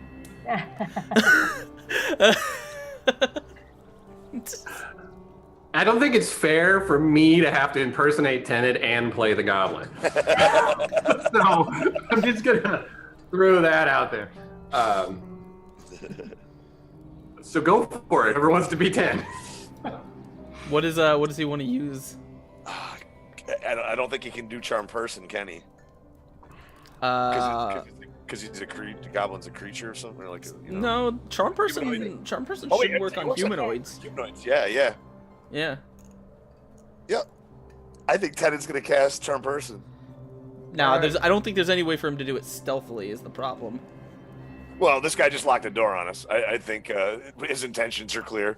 All right, let me check this. He's not holding any weapons. He's not Charm person, yeah, it's a first level spell. aggressive. So should we hold off then? Yeah, hold off for just a second. Okay. Fern will say, I'm sorry. What? Who are you? I am the owner of this establishment. Oh, you're Tori. Oh, okay. Who is he? I'm not. He's Tori. He is. You're the both front man. Tori. I'm Thotog. Oh, Photog. I'm Thotog. Thotog. Oh. And I have a great deal of money, and I am interested in purchasing whatever she has in her pack. What do you have in your pack? He wants to buy something. I just have some snacks in here. I don't know what he's wearing. Would you like to buy a snack? Are you hungry? Don't toy with They me. got a great buffet down at the place down the road. It was very good. It was a very good buffet. If you go down, I'm not interested in twigs and leaves. I'm interested in the magical item you have in your bag. My friend here has told me. So if somebody wants to make an Arcana check that's not the one who's rolled a natural 1 earlier. Rip. Sure. All right. Go ahead, Ivy. It's your turn. You got it. Right. You can be magic. Give it to me. We are so good at this game. Right. Guys, Yeah. we're amazing. I mean, So yeah, good. you guys with your perception rolls and other stuff that I'm gonna say happen later, you realize this guy knows something, then he's not just bluffing. And I'll say that much. You definitely did. Yeah, I think we figured that You out. have no idea that it's what it is. I think you seem to have us at a disadvantage. We're here for information. We're not really in the market to sell anything. Well, it's not every day someone comes through my door with a powerful enough item to trip my alarm. Was that the blinding light? I have no idea what you're talking about. If you can't look at snow without being blinded, you're worthless. I'll just continue talking to the young lady.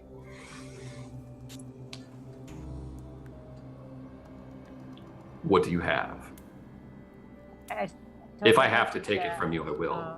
But I'd rather buy it and do it in a civilized manner. We don't have anything for sale. We're not selling anything right now. You should talk to Tori. He sells things. Yeah, he's got a shop that sells all sorts of cool stuff. That way. You're not amusing.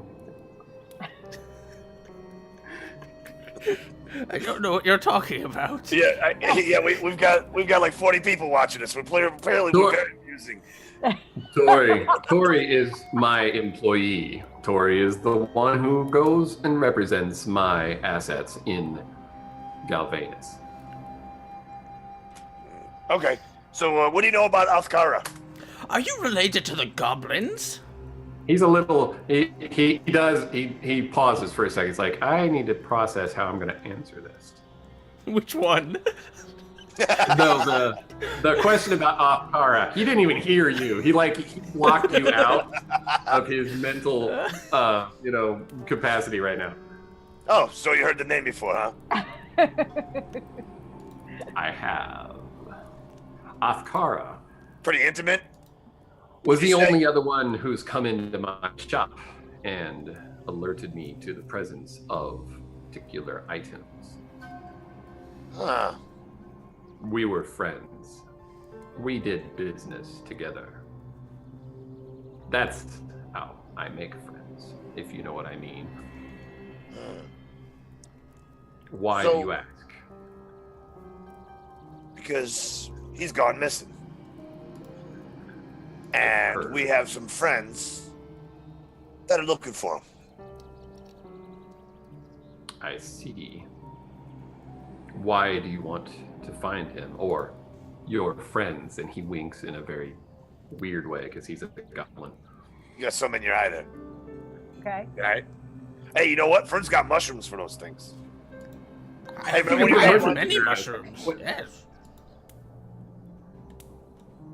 Mushrooms taste like dirt.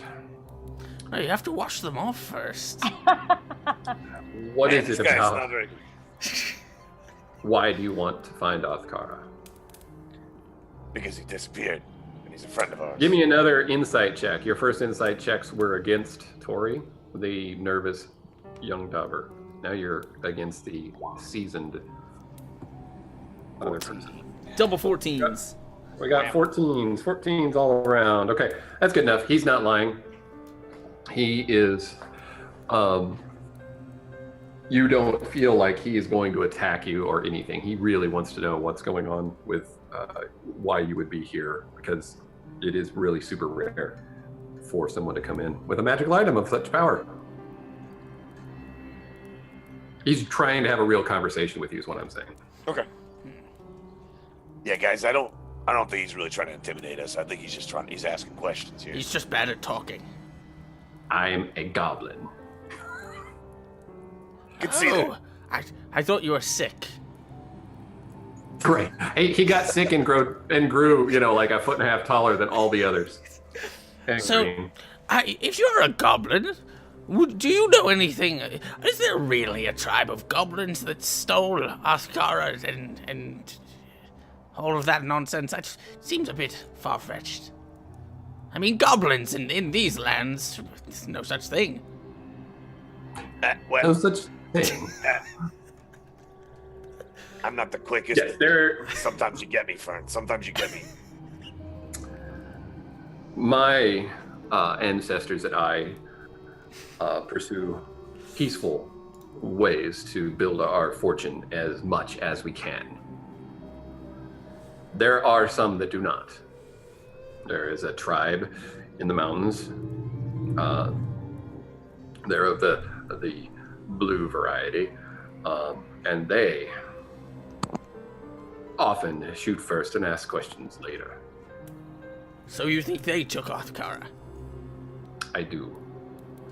Why would And they they be? are rather deceptive. They've made a big stink about it and things like that, but they probably just kidnapped him and forced him to do what they want. I don't see them bringing a raiding party. They're not exactly powerful.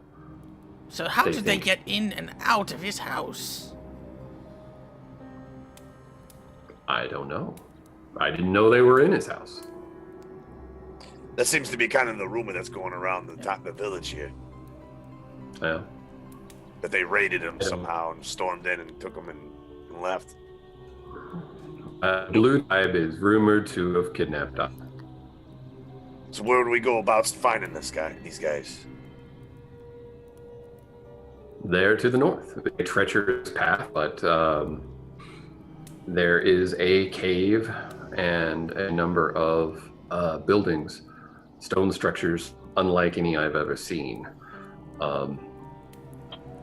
that are rumored to be in mountains north of the forest. But I've never been there. I am not a blue.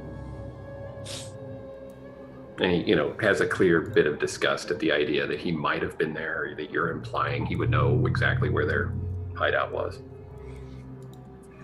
But I am still more interested in knowing about what you carry.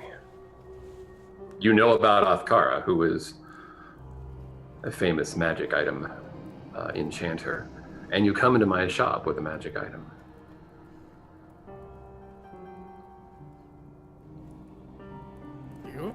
If you want to tell him, you can.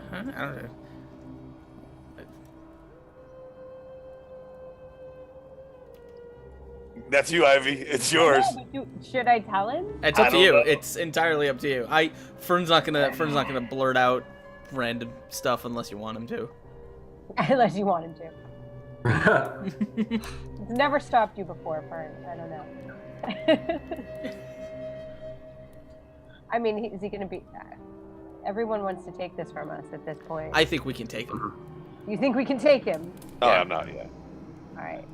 No worries. Okay, so we're looking for this... He nods over to Tori, and Tori runs back in the back for a second rather quickly, and then comes back out and is carrying a chest that's as heavy as he can lift. Like, you can tell he's just really like, this is as much as I can carry. He lifts it up on the counter, and then it slips out of his hand and clashes, and the top pops open, and silver coins just go flying out of it. I'll pay whatever you ask. This isn't about money. We're trying to save Dobberton. How noble. Save Dobberton. Why does Dobberton need to be saved? It's under attack if we don't find the rest of this. Under attack.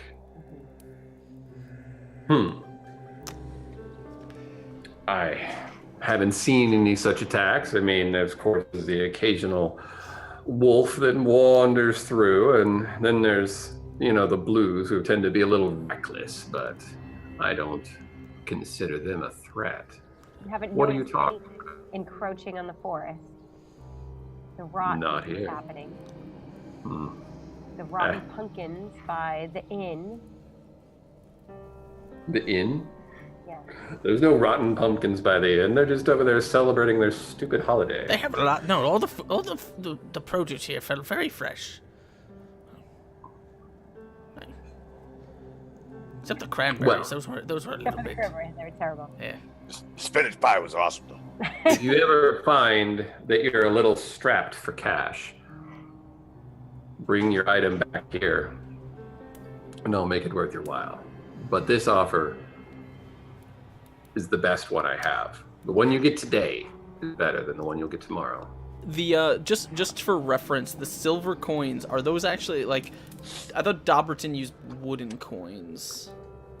Right. Yeah.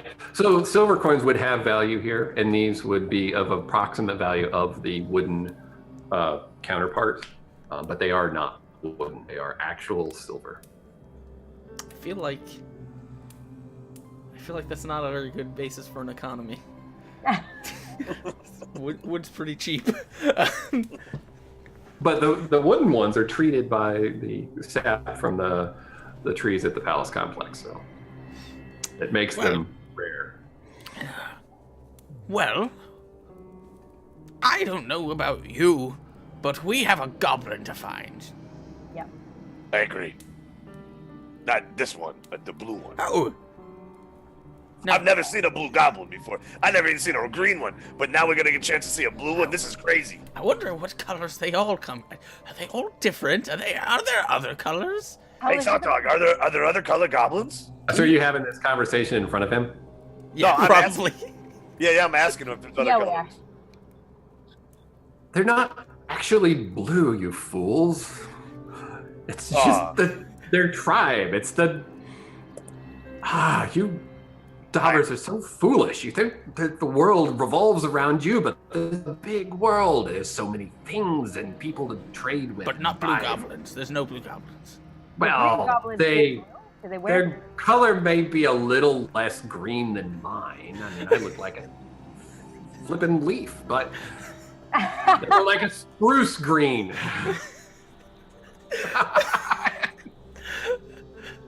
I like it. The guys like, there's a big world. There's so much stuff out there. No blue. Don't even. There's no blue though. They're not. There's really everything else. blue. They're Every, spruce. Is it bad? I'm really disappointed. I was really looking forward I to it. wanted to see a red one. You just saw your first green goblin. Now you're disappointed that you're not going to see a blue one. I thought they were rainbow colors. Well, is there anything else I can interest you in? Are you just going to stand here and gab about things you don't have any experience with? We should paint one blue. I mean, is it all right? Can I unlock the door on the way out? Are we all right? Yeah. Tori walks with you to the door and unlocks it. All right, I walk out. Yeah, I'm gonna Okay. follow. Yep. That went better All right. than I anticipated. All right. There you go. Hey, we didn't yeah, have to kill I think if we've got the information on the goblins to the north, we kind of walk out. But Fern will kind of be talking to the party. He says, So, I'm still a bit confused. Did they take Othkara? Did they force him to leave? Did they? Everyone said it was a group, but I didn't see any signs of them. Maybe they got him outside of his house or something. Maybe they didn't actually get him from his house. Herb says, well, the goblin said they might have forced him to do things. Maybe, he, disarmed his own tracks or something. I mean, if he was under duress. Perhaps he took his own sword and then they took him after that. Maybe he was trying to flee. Could be. I think we need to find this Hagar and see if he knows how to get to the northern encampment. I don't. "Is there a Dobber nearby?" Yeah, they're wandering around. I mean, this is now they're out enjoying the town and doing things in town, going from shop to shop and drinking and. Fern will throw So- a snowball at the nearest one. That's a twist. He's learned to throw snowballs now. Hey, Fern, you did it wrong, buddy. Yeah. Man. Yeah. So your You're supposed to do that to your longer friend. rat fingers, like the snow doesn't quite pack right. So when you throw it, it just sort of breaks up and just was like, poof. I thought you said that was how you're supposed to. That's what you're supposed to do for the festival. The Dobber kind of turns his head to you and I'm like, are you, We're looking for Hagar. well, I'm on my way. I have to meet my wife. We're having lunch over at the inn, but that's where Hagar hangs out. Is your wife? Your wife is Hagar? No, but he hangs out at It's the he points down the road where you guys came from, you know, the We're going to meet his wife. And I'll like point to the dauber. You're you really I don't he kind of like he's like, I don't know how to talk to you, so he hurries along. It's actually me. Yeah, Daryl's confused. Okay. The dauber was fine. Look, if there's no Throck, someone has to mess with Right, Daryl today. That's true. That's true. That's why I want to charm and friends everybody. I feel Right. Daryl's probably really prepared for that today, for that to happen. Yeah. Right. Like, when he Okay. charms me, I got So this. you guys go back to the inn.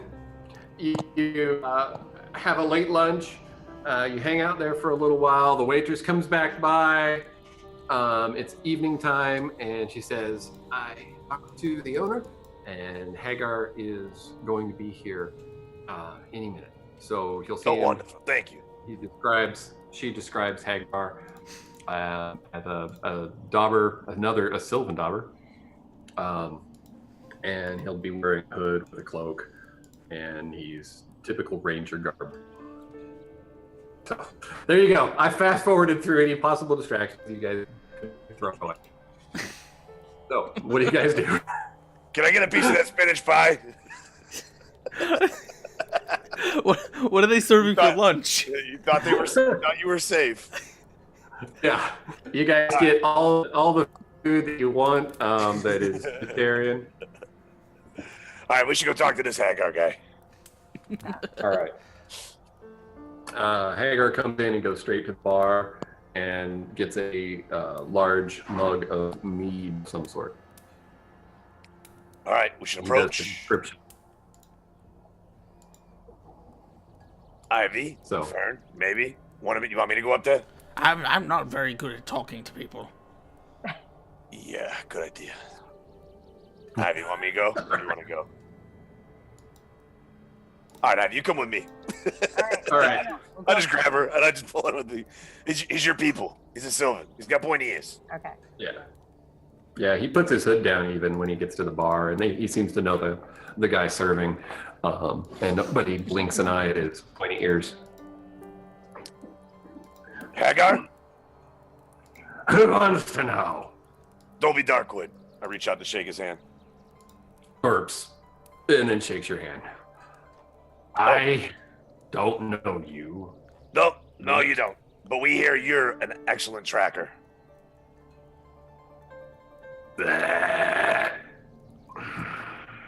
Ivy, any questions? That's it. He's just gonna make that noise. I can find anyone or anywhere that's anywhere with anyone. Does that include blue goblins? Blues, huh? What is it you want with blues? Yeah, let's just say an acquaintance of ours told us that the blues might have something to do with our friend that's missing. Okay, he takes another drink. And we were told you're one of the best. And we were wondering if you maybe could help us find these blue goblins. Yes, they are in a building in the White Mountain. They have a little bit of a family thing there. I don't know what they call it. It's a tribe. Whoa. Yeah. The White Mountain. You wouldn't make it. I Go won't back make it. to your pie. There's nothing there for you. So you're not interested in being hired? I'm not interested in being responsible for your death. I looked at Ivy. So where the Blue Mountains are is this tribe? The White Mountain, you fool. White. So many colors. Yeah, I'm thoroughly confused. This White is a mountain, blue goblins that aren't really blue, that are green. They're green. the Right. color. I don't think the episode. mountains are white. Right. And yes, the mountains aren't actually white. It just snows a lot there. Okay. Are you Here's all the going to? information. Are you going to take us there? Or are we going to go ourselves? You can't find it by yourself. It's a mountain. There's a lot of mountains to the north. Well, If you're really on a suicide mission, then I guess I'll take you. There's nothing I can do to prevent that. But at least I can get you there in one piece. you can point us in the direction. He points behind him. Fern will kind of stand up and start walking. What is wrong with that? He's a very literal person. You have to understand it. They're very literal. That way. I didn't anticipate, by the way, I didn't expect Fern to be like Drax from Guardians of the Galaxy, but it's just more entertaining that way. Alright. So you what do you want to say? go? Whenever you're ready, we're ready to go. Perhaps in the morning. It's getting to be well past 12 beers. Yep. Fern will cast Restoration on him. Nice. Okay. Ah! Why did you do that? Well, For the people in the restaurant are like turn and look at him and then quickly turn back once they realize who it is. are you better? I don't think so, but probably more proficient. Seriously though, can you tell me why you want to go to the White Mountain? It's not safe. Not for a young girl and an inexperienced looking, he wouldn't say that, I'm sorry, and an older looking guardsman, and I don't know what... Don't talk about Tennant like that. He's a very sensitive man. Right, and someone who's so sensitive probably doesn't want to go to the White Mountain. There's fire lizards and everything up there. Eagles. He'll kind of turn to Dolby. Says, He's saying that you're inexperienced, but I saw you kill a lot of rats and tree beasts and things like that. Is he lying? I think he just doesn't know what he's talking about, but that's all right. People thought lesser of me before. It's not going to bother me today. Listen. Sure. Hey, if you're confident that I'm just underestimating you, then fine. Oh, I'm positive you are. but You've that's- got some coin. We'll go to the White Mountain. Fern will give him his pouch of wooden and random like coins and caps and things that he's like accumulated. He says, Is this enough? He takes the whole pouch and looks at it. It'll do. Ready? Do you have what you need? We're good to go. All right. He reaches down, under his bar stool and slings a pack to his shoulder, grabs his bow that was leaning up against the bar and slings it over his shoulder and hops down. As you're walking out the door, he stops and real quick, like leans back and grabs another mug of ale and just walks out with it. So, We got this guy. We got old man Herbert. We got the drunk guy. right. Yeah. So I really want to say Herb should stay behind. But yeah, no, we can all go. We can all just be there. He'll be there to provide the natural ones when we need them. Okay. So you guys take off through the snow, going north out of Galvanus. This is the east road. It runs north and south from the East Watch to the North Watch. You follow it for a few hours, and you're going to end up traveling in the dark. I mean, it was if you guys are planning on just pushing through. Do you have any comments or thoughts about that? Team? Do we actually travel? Do you guys want to travel through the night? Because Fern can probably make some shelter. Uh-oh. What do you got? I don't know. I'm looking right now. Yeah. There's a little trading post. Well, it's the halfway point between Galvanis and the North Watch. There is a small town.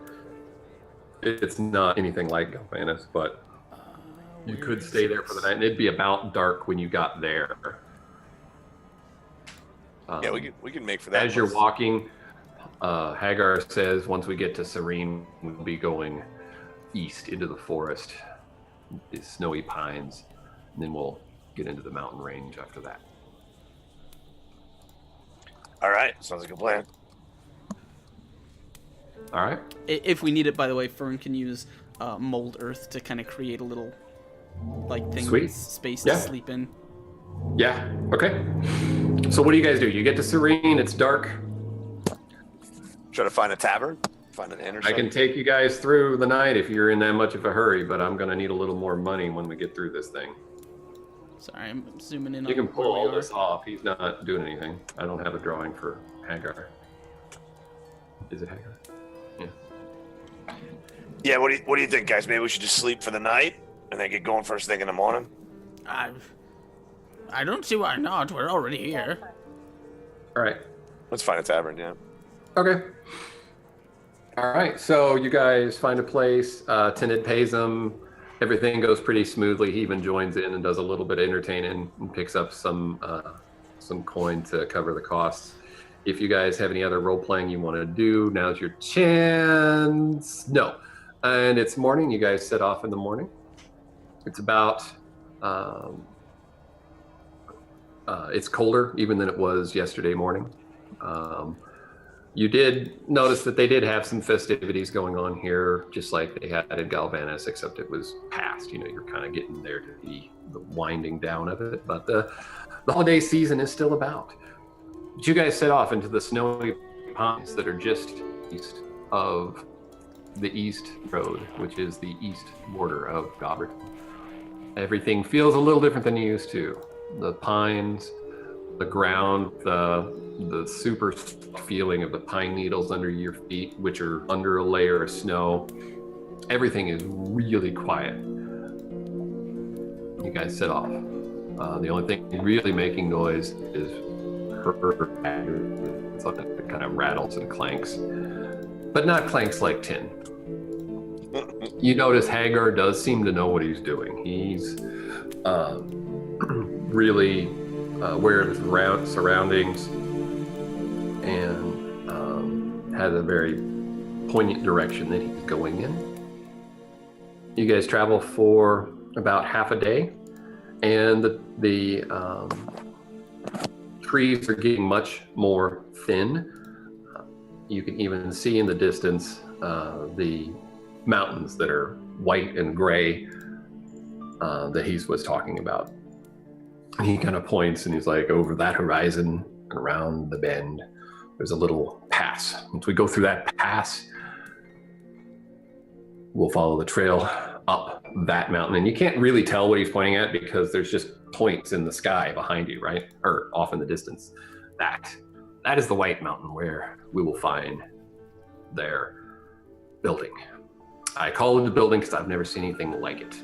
And it's very, it's big, strange. Hey, what's this guy? Hagar, right? Hagar. Hagar, do you know anything about the guy Athkara from the village? I never met him. I know it was a big to-do when he came in with his money and his magic, and everyone was all excited and how they were going to. I think they wanted to take advantage of him. Yeah, I'm starting to get the feeling a lot of people were trying to take advantage of him. Yeah, well, wasn't he one of the four? If that even was a thing. the king's wizardly council or something. Yeah, that's kind of what we heard. It's the story. All right. All right. Any other? Yeah, I was just gonna tell you. Yeah, we think that possibly these goblins that we're looking for might have something to do with his disappearance. Yes, it's possible. The blues are a nasty bunch. Is there a lot? Go ahead. Yeah. No, go ahead. I was gonna say, is there a lot of them? I mean, are you aware of any numbers? Have you heard anything? I don't think there's that many. If there were more, they'd probably be more of a problem. Bigger problem, yeah. Yeah. So, shall we? Yeah. I was just figuring, like, kind of like over the day, we're kind of have like little chit chatting back and forth, kind of. Yep, absolutely. Sounds good. As the trees do thin out in this area, he indicates, he's like, guys, hang out here for a little while. I'm going to scout ahead and make sure that we're on the safest path. And he kind of disappears into the forest. Do you guys have an opportunity to talk amongst yourself if you choose? I like this guy way better when he ain't drinking. Well, yes, he's more lucid, at least. There's no alcohol out here. He has been complaining about a headache, too. Yeah. Hungover. I'm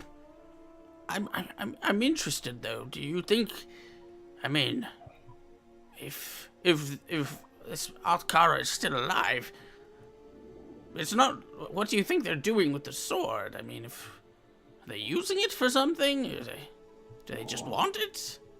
Do they care?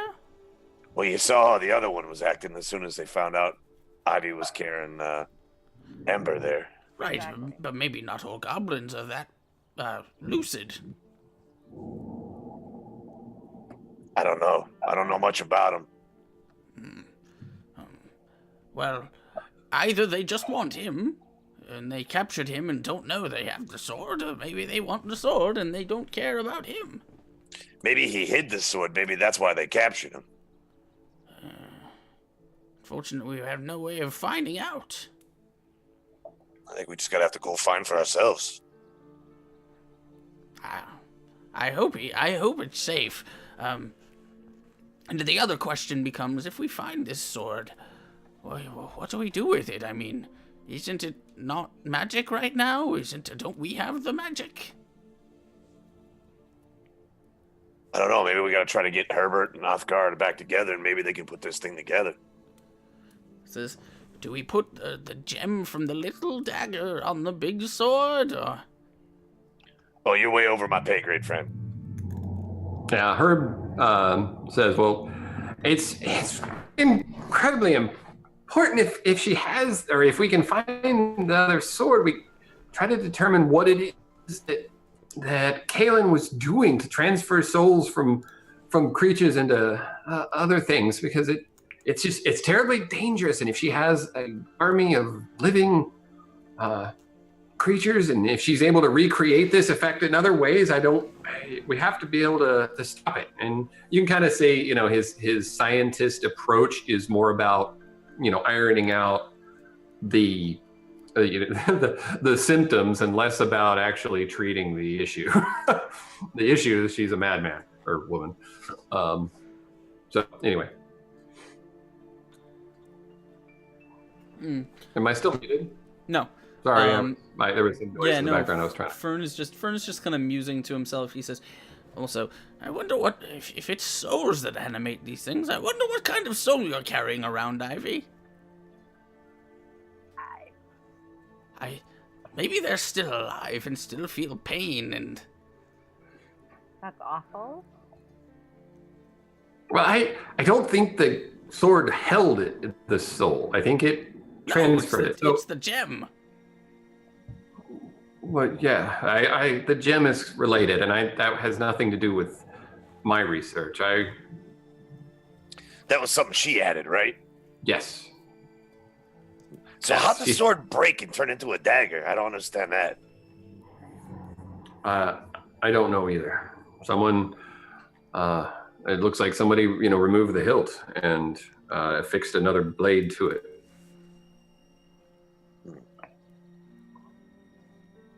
Anyway, the Hagar comes back, kind of just appears from behind a tree, startles you all just a tiny bit.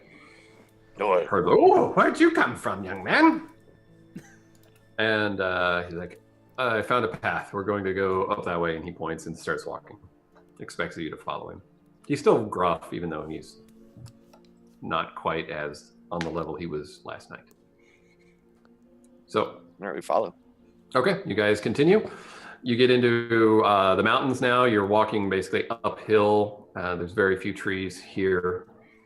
And there's, an occasional time where he'll lead you like around what it feels like the long way.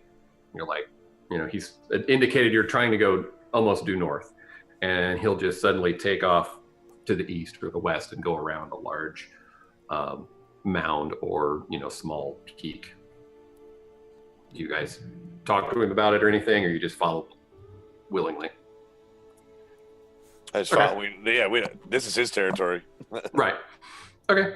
Fern, I guess we're sort of in nature. Like Fern he wants to make sure he's keeping an eye out, or he would probably be keeping an eye out. Is there any I don't think there's any sign of like the corruption or the rot that is stretched this far north, right? Like, is there anything interesting though about the nature, the land around us? There isn't anything interesting to you if you're describing unnatural as interesting. But, of course, it is interesting to you being relatively foreign to your experience. This is beautiful rocky land, quite majestic, snowy. Things are nice up here. If you're paying really close attention, and it sounds like you are, you do realize that these detours are to avoid other creatures or things that he's perceiving as danger. You do see at one point some tracks in the snow that the others don't notice because they're just following him, that look like bird tracks that are approximately 2 feet across, like from talon to talon. Wow. But you guys don't see it, so Dolby doesn't think it's wow. I don't know. Okay, noted. Noted. Yeah. Okay. So you guys walk throughout the day. If I could get an athletics check from anybody who wants to roll one. Everyone, sorry. Oops. Not super. Everyone. Okay. Yeah, everyone. Athletics. Woo! Good thing that it's not that second one. Ha! What? Too bad it's not that second one. That's not right. Funny. All right. That is not right. I'll roll tenants. Yeah, sorry. Please, Tannen, roll on that one with me. All right, I've got to roll Nope. your. Oh, come on. There we go. 59. Hey. Okay, so I will go through each of you one at a time. We'll start with Board Game Girl. You are typically really susceptible to the cold, and it's just you're surprised that you're moving around, and maybe you just feel encouraged by being with this group of guys that clearly have your back. And you're not as affected by the cold, and your boot pants are wet and soggy and starting to cling to your skin, and it's uncomfortable, but you're doing well. Sorry, I lost my place. Fern, you really don't like the way you feel right now, but you're not like taking damage or anything, but it's definitely uncomfortable. Skipping to 10, he has the same feeling. Except being that he's tenanted the bard, he's singing a song of complaint.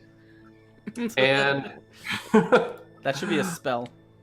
And Yeah, Judo, you at one point kneel down, not really thinking about it. You're just kind of talking as you do one of your little detours, and you take a little pause, and he says, "We're going to go this way," and you just kneel like you might as a soldier. Put one hand on you. When you do that, snow gets in your boot. Oh, I hate that.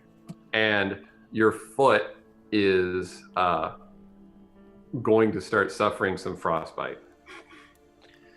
Man, my toes is really cold right now, guys. I can't even feel my feet. Yeah. So it is about dark also. And he says, in the morning we'll be there. Unless you want to push on right now. Sorry, my music is cranking up kind of high. Give me a second. You said, what's going on with your foot, Dolby? This is danger end. Yeah, I think I got some snow on my foot. My toes is kind of cold. I'm really having a hard time on my foot right now. Okay. Fern will, I guess, give him a good mushroom. Okay. To heal him, if he's taking any damage, and then, what would it be? What would be a good thing here? I don't know. Maybe we should. Should we? Yeah. Is it nighttime now, or getting close to it? Yeah, it's nighttime. It's getting dark. Maybe we should make camp and set up a fire. Maybe I can warm up my toesies. Conjure bonfire. We can't make a fire here. Why not? We can't make a fire. It will attract attention. We don't want that. But I know how to warm you up. No, wait. I have a plan. All right. Okay. Here he comes. Magical darkness. Okay. Yep. Works. All right. So you cast darkness. You make a bonfire. Everybody's warm and toasty. Hagar is completely impressed. He's like, okay. This is special. This is something I've never had happen before. It's a dark bonfire. I've been up here like so 2 much dozen better. times, and every time it's been miserable. So he even says to you, Fern, that extra I was going to charge you for traveling through the night, which we didn't do. I thought I said that, didn't I? Anyway, he's found a flask, and I'm not even going to do that. I've never been so warm up here. This is. I got pins and needles in my toes. Pins and needles. Pins. Right? And Yeah, needles. they're all tingly. Pins and needles. Oh, guys. Okay. So the next morning, you guys wake up. My feet better. And My feet a little better. their feet are doing great. All Everybody's feeling really good. My boots And dry. you guys set out in the morning early. You eat a few meager rations. Hagar's still got a little spring in his step, unlike you'd seen before. He's more friendly than before too. He's just like, man, that's the way to camp. That right there, that's how you do it. Bring a rat. And he leads you on up a slope around a bend, and then you see it. There's a huge mountain, so you're on a mountain up here, and you come around the corner, and you see this big mountain across the way. Go down this valley, you'd go up, and there is a castle built into the mountain. There's a bit of a plateau. There's even kind of a moat cut into the rock around it so that it sits kind of on its own little pedestal that's with the mountain face, kind of behind it. And as you look at the castle from this distance, you're not sure what you see because it just doesn't seem proportionally right. There's something very peculiar about its size. It's big. There it is. Whoa. Supposedly, the Blues keep their clan inside, their tribe. Clans are what rats do. So, out of character, prospectively, this is like a human-sized castle. That is exactly what it is. Okay. And it just looks like absolutely ridiculously huge to us. We're like, no, Right, yeah, your head almost reaches the doorknob if you were the door. So that would be like your comparison, right? guys, do you see this? Why is it so big? I don't know. Who builds a door this big? Like, what's the point? I don't know why. Are these blue goblins bigger than other goblins? No. No, they just like the building. They just use it. So big. Fern will say, should I go check inside? Yeah. All right. So you guys approach it. As you get closer, you do see there is essentially, I'm trying to try to describe it in a way that you can picture it.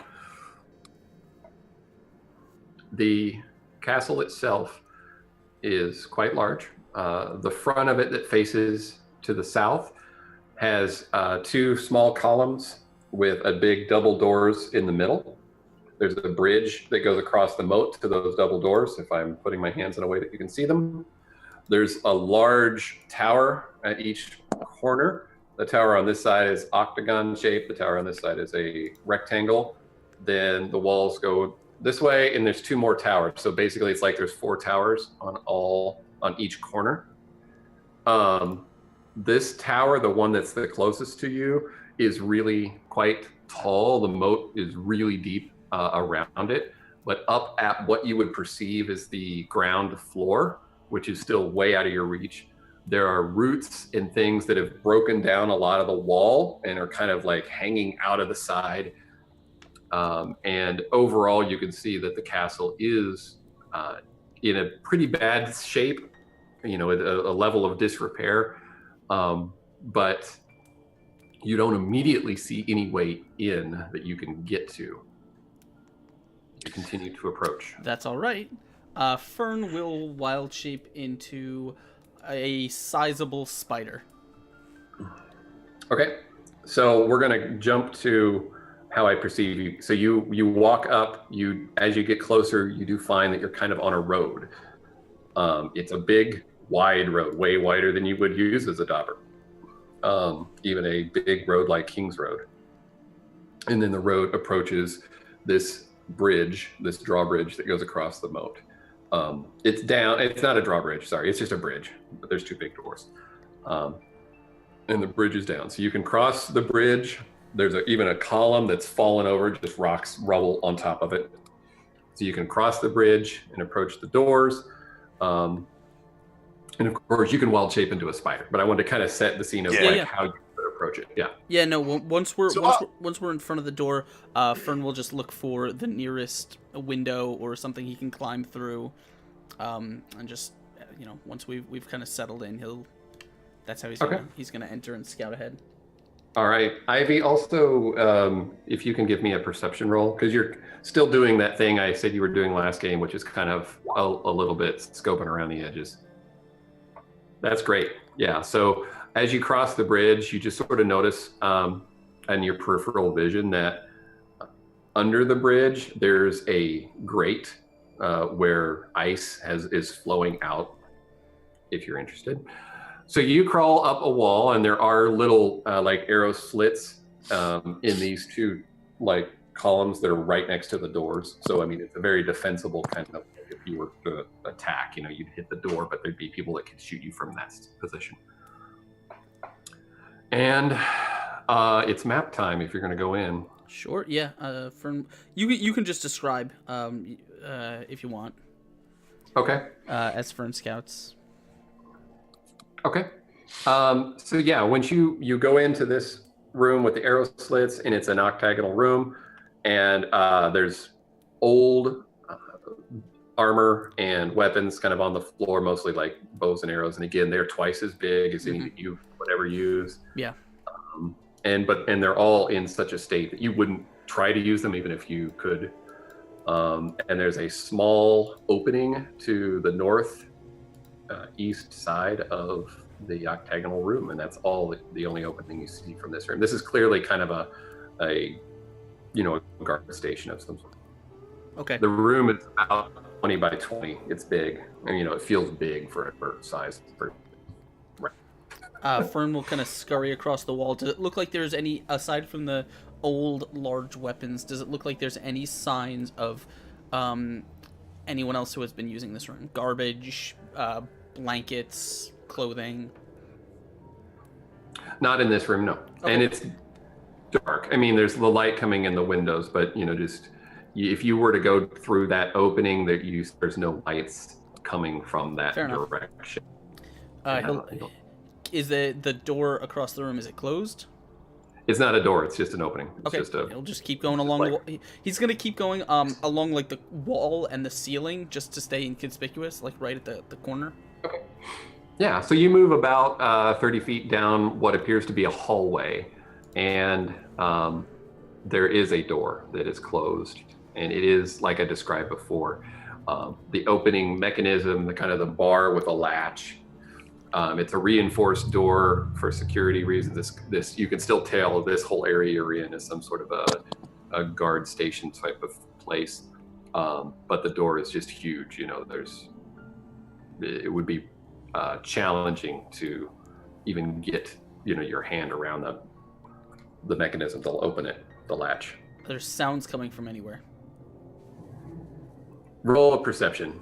Sure, I will do that. My perception. And Tinid, before you went in there, he sang to you and gave you the thing. What? Oh, bardic inspiration. Yes. Doesn't really matter. I fail. I got a 6. Fail. Okay. Yep. It's all quiet. It's all quiet for now. Okay. The door. I guess. Can I slip under the door or no? Yes. Yeah. Well, you said a rather. Yes. Let's see. You said a large spider, but yeah. Okay. So you push through under the door, and immediately you are greeted by another largish room. In this room, you see barrels and crates and other things that look like very menial supplies. In the darkness, you can just barely make out that across the room to the other side is an old broken down carriage, but again, it's huge. And this room itself is about 15 feet across and 90 feet long. You realize if you go over some crates and things and make a U-turn, you'll be in kind of a hallway that is probably the entryway that would connect to those main double doors that were at the end of the bridge. So you know what I mean? Like you crawled in here, you went down the hall, and if you do a U-turn, you'll be back into this area. You see on the floor that it's got some hay and some other things like that that's very old and dusty and rusted or decaying. No sounds of anyone though, right? Not at this time, no. Okay.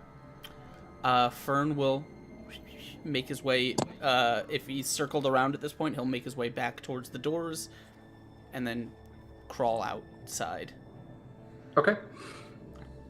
As a spider, you can find a small slit where there is a passage or a way to get through those doors, and you get back out to the rest of your group. All right. As Fern kind of apparates in front of the doors, he'll just be like, I think it's empty. You don't see any goblins in there? I didn't hear anyone. Well, and Haggers is there. They're in there somewhere. You need to be careful. I'm not going in. This is where my journey ends. We appreciate it, Hager. Well, now I know. Darkness and fire, they go together. But I won't tell anybody about your secret magic. Thank you. We appreciate that. Who has secret magic? Oh boy. all right. Can we just open the doors? No. The big ones? Dobby, no. Oh. There's no just open the doors. They're way too big. If Dobby wants to make a strength athletics check. You want me to give this a shot? I can move things. Against an 18. I'll give you even the number. All right. Give me 1 second here because I have to check something before you do. No problem. I'm cracking my knuckles. I'm stretching out. Right. I got this. All right.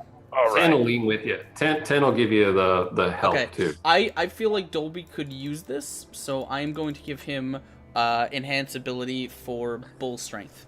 Oh, I feel like a bull. Oh my gosh, and I totally forgot about something too.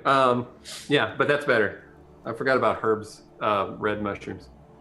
But you guys could remember too, so it's not up to me. Okay, go on. I don't So what remember. I remember there being red Yeah. mushrooms. I don't remember what they did. So what does that add, Askren? Advantage for strength checks. Okay. All right. So I'm doing strength or athletic. Doesn't really matter. It's the same, I believe, right? Strength. Here we go. Oh yes, nailed it. Hey guys, look at this. Well done. I'm good at moving things. I told you. Watch Yep. this. Ah. You lean against the door, and your feet slide out from under you against some of the snow and ice that's built up there. And with a last big gush of your energy, the door just creaks open just enough, just about 8 inches, which is enough for a dauber to squeeze through. So these two huge double doors that are 10 foot tall, made of steel, fly up just a little bit, and you guys. Oh, this thing is heavy. All right, guys, come on in. All right. Where were we? So I think I've got you guys placed in here. We are not on a map yet. You have to move us on the here. Hold on. Let me check. I see a beautiful black square. Oh no, they might be. I wasn't, because I was on GM mode. Where am I? We're here. Here we are. Is this dynamic lighting or no? It should be, but there's no light, so somebody needs a torch. So Right. Okay. Fern Fern will have will. a torch. Yeah, Fern will cast light. Okay. Oh, yeah. Do Light that. yourself up. Wee. So I will give myself torchlight. Advanced. All players see light as sight.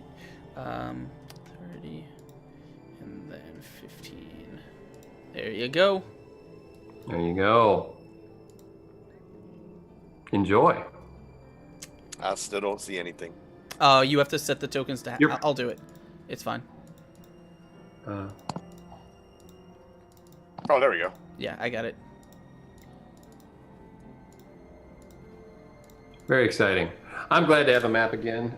Probably going to just an announcement here for everybody. Probably going to stop working on maps and work more on illustrations related to it because I just have too many things on my plate to do maps. Maps take a long time, man.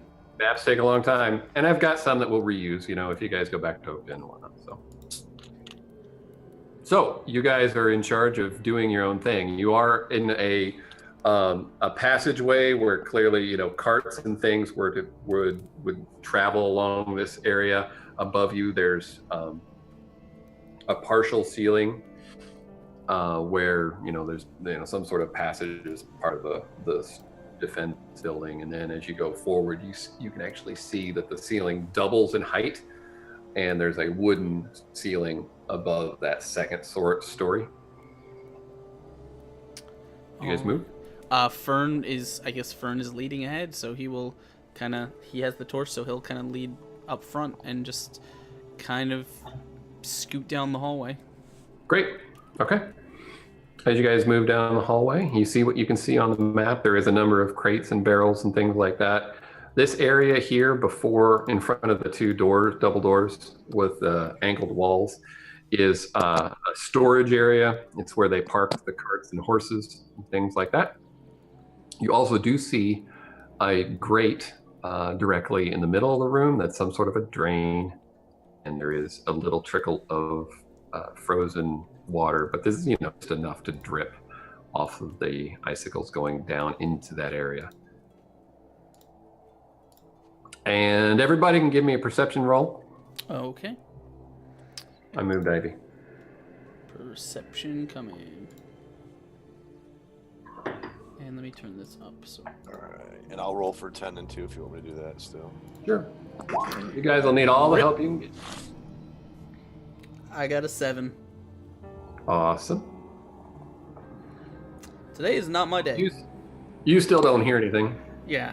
So Dolby got a 16 and Tenon got a 19. Awesome. Okay, so you guys hear the sounds of some clinking and chattering in a language you don't recognize. It's kind of deep and gravelly but excited. The clinking you might associate with, particularly Tenon with that roll.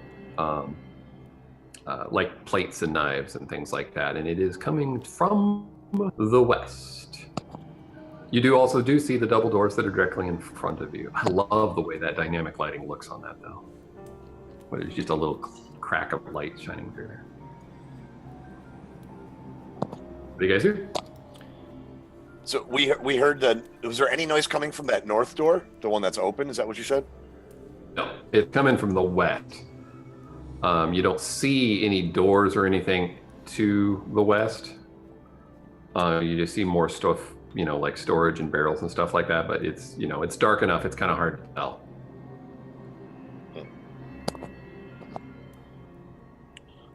Which way do you think, guys?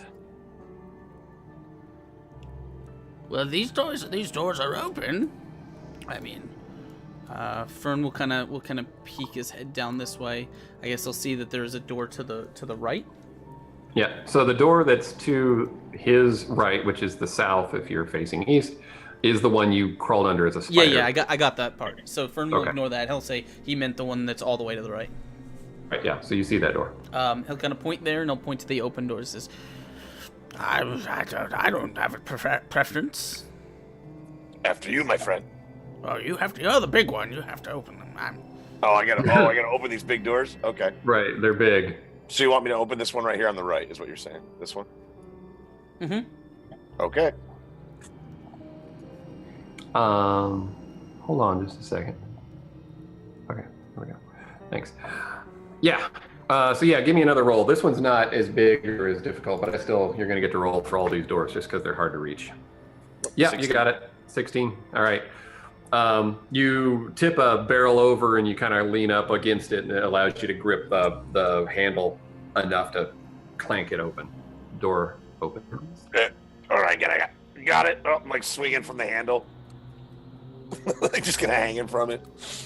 Oh, I can't grab anything because of the... Oh, rip.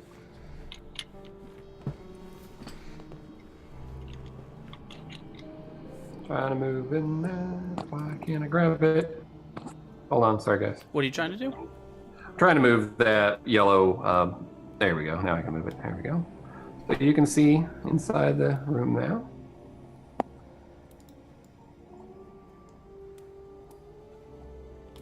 Oh, there we go. Fern will kind of come up behind with the light. All right. Just as you get to the door, you hear another noise that you didn't hear before. It was much quieter and it didn't penetrate the walls, but you do hear a scratching noise. And just at the edge of your peripheral vision, you see, I'm grabbing Control the Z. floor. Yeah. I'm on the wrong layer. Rip. Yep, sorry about that. I'm just going to move in, and that's why I was doing it.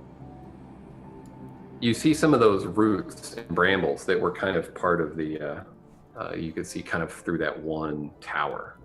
You just see that out of the edge of your vision there. And let's see if we can get another roll from Ivy.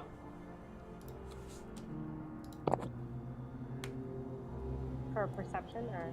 Perception, yes. I'm sorry. Duh. Yeah, I didn't say that. Please. Oh, that's right. Herbert's with us too, right? Oh yeah. Oh yeah, Herb. He could roll stuff if you wanted. All right, 18. You smell the unpleasant smell of bird feathers. It's just something you remember from that awful time in your childhood. Yeah, trigger. These guys might smell it too, but it just doesn't mean anything to them. Okay, guys, There's a what? there's birds. I can tell. I can smell their feathers. You also realize, Ivy, that kind of weird nesting brambles that you saw in the tower weird roots and brambles might have been kind of nest-like. Yeah, that thing we just came through with the brambles, that could be them nesting. I think they live here. Fern will kind of slowly peek his head through the door to see if there is actually a bird in the room.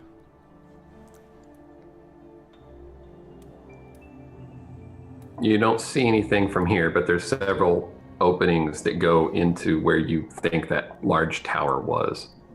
Let me see if I can.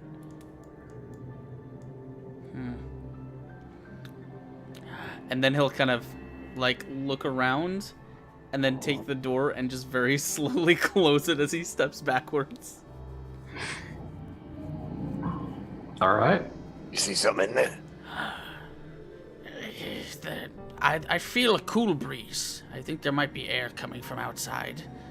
And if she thinks there's a bird nearby, I'd rather not be at the end. Something that makes a nest that big, I'd rather not be at the end of. Sounds good. So we hit the other doors then? Other door, yes. Very good. Herb's just like, I'm afraid I'm just in the way. We must press on and find Althkara. All right. Fern will kind of, I guess, hand the light to Dolby and just peek his snout in between the two doors and kind of like look around like this. Okay. Yeah, it's still hard to see because the light just doesn't penetrate well without making a larger opening. Mm-hmm. But you can see across the room, and there is an opening into another room, and the room between you and that opening is pretty large. Your guess this is still a public area, just like you're kind of in this parking lot, sort of where the horses and stuff are kept. And then now there's this courtyard or whatever that's beyond with some columns and things. But it's hard to see unless you want to poke in just a little more. I think it's empty. I don't see anyone in there. Is there any doorways on the other side? Yeah, there's an opening. I see light coming from it. All right. See, this door is partially open, so Dolby's able to grab it and just pull it to the side. Yeah, I can't see anything in there. Just gotta delete the dynamic lighting. There you go. Yeah, so I pulled that out of the way. So you guys can see a little bit further in there. Mm-hmm. Yeah, Fern will just kind of peek his head through.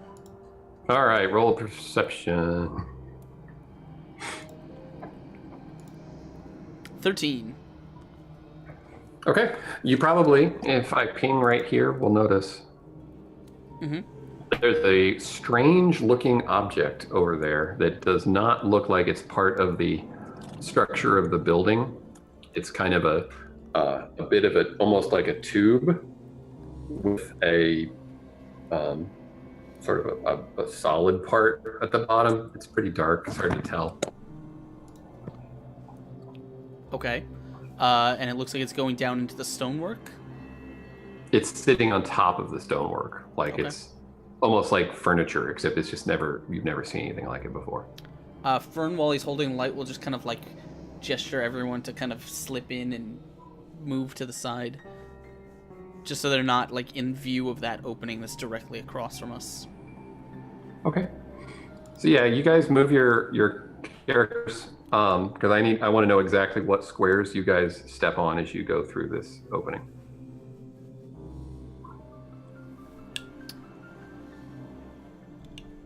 I assume those. Okay, that's fine.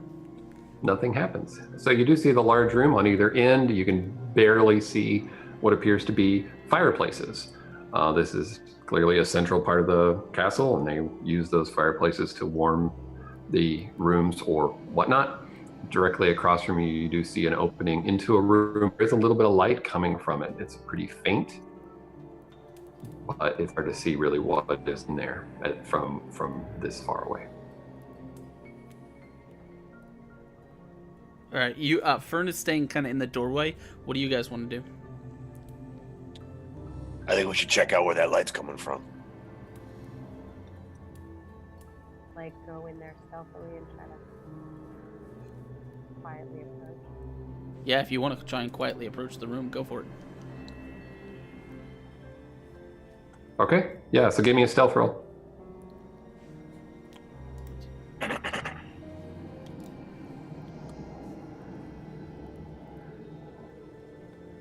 Stealth roll. I'm getting there. Good job. Great. Yes, you were very stealthy. And that is good. Okay. So as you get to the doorway there, I'm gonna say you probably are peeking around it rather than just being like literally in the doorway. Okay. You see a throne room of some sort. Again, it's very disorienting because the chair and the things that are sitting around the chair are just larger than any Dobber would ever use. There are goblins milling about. They appear to be walking across the room towards a door that is all the way to the west. And there is also the back wall is tore up where there's more brambles and things like that kind of growing through the wall. This is not in a nest pattern. It's just roots growing through the wall. There's also gold scattered all about, plus some random weapons like a sword and things like that. There's 2 torches. One of them is gutter, just about to go out, and the other one is a little bit stronger. Your move. I'm gonna go back and tell them what I found. Okay. All right, guys, there's. When you walk across the room, do you continue to keep your distance from that strange object, or do you just walk straight across the room? I'm gonna come around the sides of them. Okay. Sounds good. All right, guys, there's trolls in there, and Trolls? yeah, Goblins. goblins. Sorry, goblins. Goblins in there, and they're they switched to trolls. There's goblins in there, and there's gold, and this throne as well. So. How many goblins do you see in there? It was 2. Yeah. They big? Yeah. Are they blue? Yeah, they're Not- spruce. Well, they blew. Great. They're spruce. Spruce colored. They're green, but it's dark and they're big and there's gold in there. There's like another door that they're going towards. What are they doing? I'm not sure. They're just like they were going towards that other door. Walking across the room. Yeah. So, do you think they're distracted? A little bit, but I mean it's a big room. They would see us just walking in. We should wait and see if they go inside. Yeah, maybe see if they go out. Fern will kind of, using his cantrip, he will kind of dim the flame of the torch that he's holding. Okay, perfect. So yeah, you hear a click, and now that she's pointed them out, you realize that you hear the sounds of their feet. They're not making really any noise; they're just walking, but you can hear a bit of it, and then it fades as they move west. We think they're out of the chamber. It seems reasonable. Okay. You don't see them. Fern will kind of say, shh, and he's gonna just kind of drift across the room here, towards this thing. All right. Sorry. Roll a dexterity saving throw. Oh, fantastic! I'm so good at these. I'm actually not though. I'm good at these, except not. 11. Okay, so as I get ready to describe what is happening, I'm going to show you that. It was a really. You couldn't have told me it looked like a cannon for.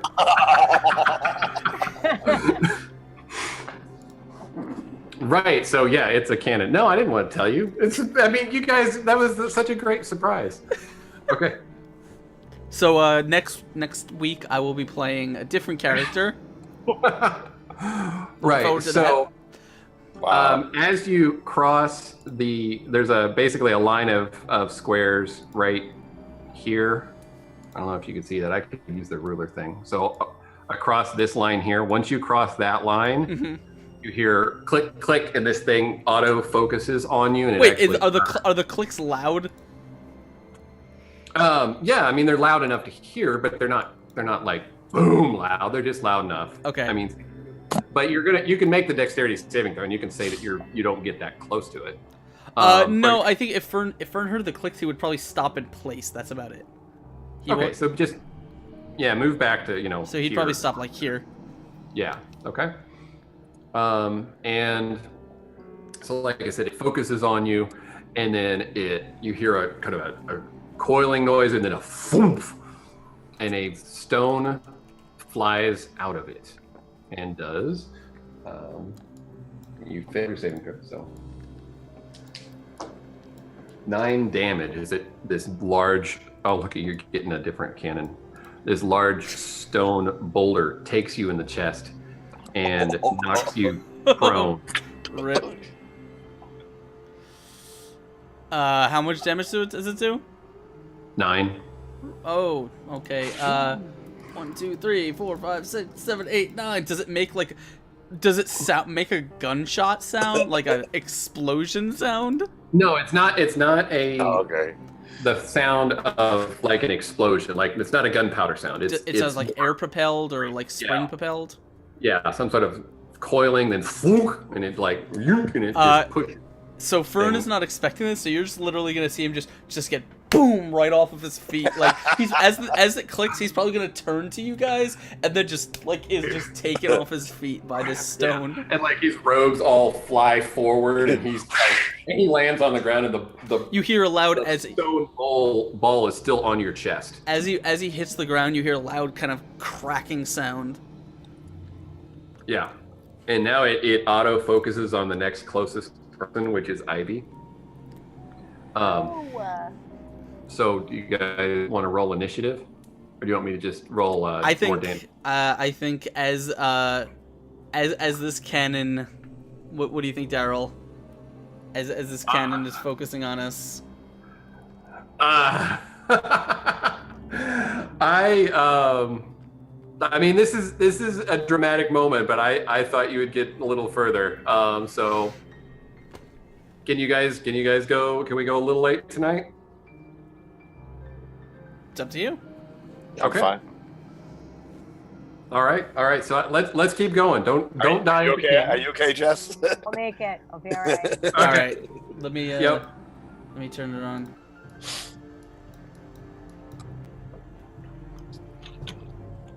No, I like this bit. All right. So yeah, roll initiative, guys. All right.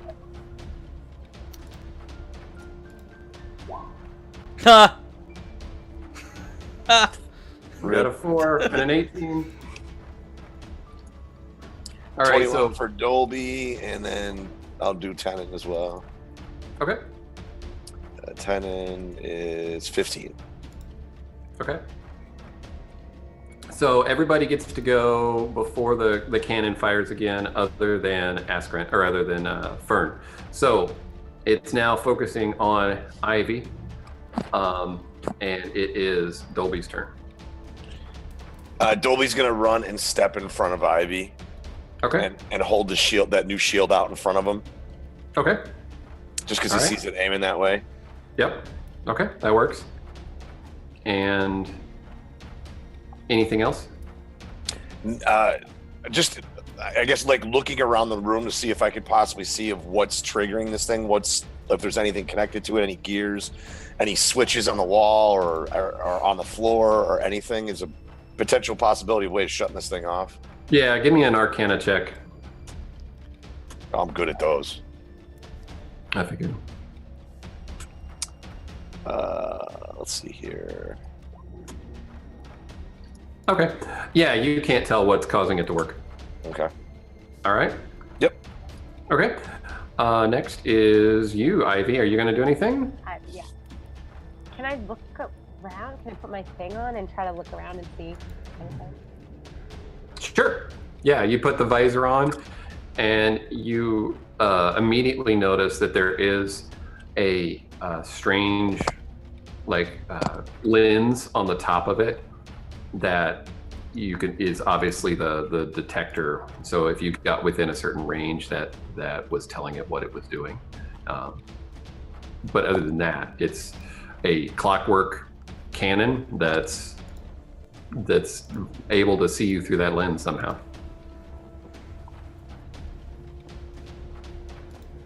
And there's a door behind it. If you guys didn't notice, there is a door. Yeah.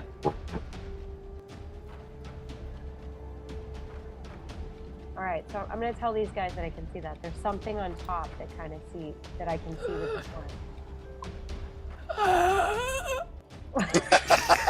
I love that. Oh, how are we gonna save Fern? Standing over there in front of the king. All right.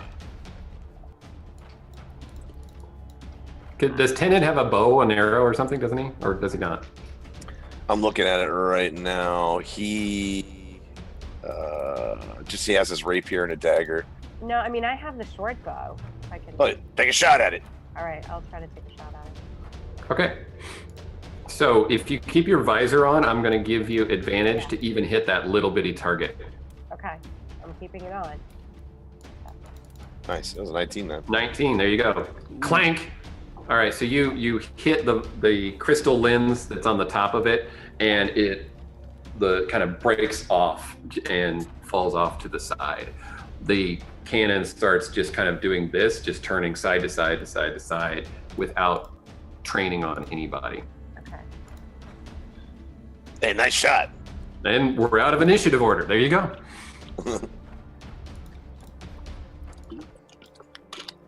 Whiskers, you all right over there? Fern is kind of like pulling himself up. He says, "Oh, I think I broke something." I want to take the bowling ball off of his chest and put it on the ground next to him. And as he gets up, you see he's just like a big mushroom that's just snapped in half. Oh no, you poor mushroom. Your mushroom. You all right, buddy? Man. Sorry, I had to resurrect that joke. It looks like one of Afkar's contraptions. He was said. What is he doing? It hurts. And Vern will kind of, as he's like getting up, he will cast a healing word on himself. Yeah, kind of help him up. You all right, buddy? I think we need to be more careful in here. Good call. Yeah, I agree with you very wholeheartedly on that one. Start walking him kind of back over towards the group as he heals himself. Fern, before he does, can he like push this thing so it's facing a wall? Yeah. Yeah, that's it. He just wants to push it so it's not pointing Added in. protection. Yeah. Okay. The goblins went into there. Should we go the other direction? Well, there's that door over there behind the cannon, too. Yeah, that's where he's pointing. This way. Or the, whatever that is. The not cannon. Yeah. Yeah, he says, God, they went that way. We should. he'll actually say, 1 second. as he's gonna hobble over to this room and just look inside. Okay. You see what I described to Ivy? There is a large human-sized throne, some gold, some human-sized swords, and other weapons that are rusted and not worth anything, along with some hay and some roots and brambles and things. There's the 2 small torches. You see an open door that is presumably where the goblins went out, that is to the west. He said, Do you think we should follow them? Yeah, I don't see why we wouldn't. I mean, that's kind of why we're here. We gotta try to find out if they know anything about Afkara. Maybe they can lead us to them. Just follow them. But what about the cannon? I wouldn't. We can't take it with us. Right, but the door behind it seems interesting to me. That sounds more like what Afkara would have done. You think he put the cannon there to defend from the door? Defend from the door? I don't know what you mean, but yes. I don't know. If I open it, why not? I can't open it. I'll take a look over here. All right. Can I listen to the Another door? strength roll. Can I listen first? Oh, sure, yeah. Yeah, give me a perception roll. Oh, 21. Awesome. You hear absolutely nothing, and you're confident in that. All right, I don't hear nothing over there, but I'm gonna give it a try. I'm gonna try to open it this time. Oh, this door's really heavy. Okay. All right. So after pushing on it for a full turn, you don't have it open enough yet to get through. You feel like if you keep pushing on it, you keep working, you will eventually get it open. It's not long. It's just if you guys are willing to wait a couple turns. You want me to try again on this, guys, or what? Fern is getting ready to. He's getting ready to wild shape into something, if to defend if you need it. If you want to open the door, yeah, go put as much time as you need into it. Hold that door open. Or do you want to make another roll, Daryl, or do you just want to do it over time? No, you don't have to make the roll was just to determine how efficiently you do it. Right. Because like I said, it's not that you can't do it. It's just that it's ridiculously. You can't do it quickly. Yeah, it's disproportionate to your body, so you have to work hard. Okay. Okay. Yep. So let me jump to the right layer and adjust things. I have to zoom in.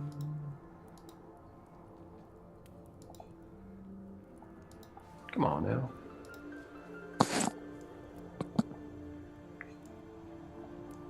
Alrighty, so you open the door and you see kind of a similar, something you've seen.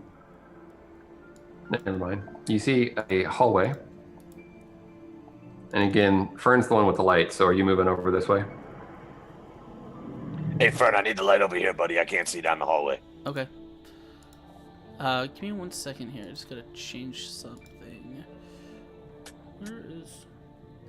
Oh, that's just from me then. Never mind. Okay, so you see a hallway. Directly across the hallway is a stone statue. It is human-sized. Again, but try to imagine from your perspective what that means. Yeah. It's large. It has facial features with a ugly small nose, and it's standing against the wall. You also see 2 other doors kind of down the hallway to the east.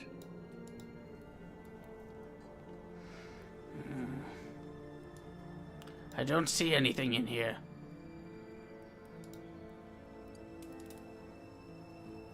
What's up? As you step in, Oh, shit. Dolby, Dolby. Yep. the statue steps forward. Roll initiative again. Oh, boy.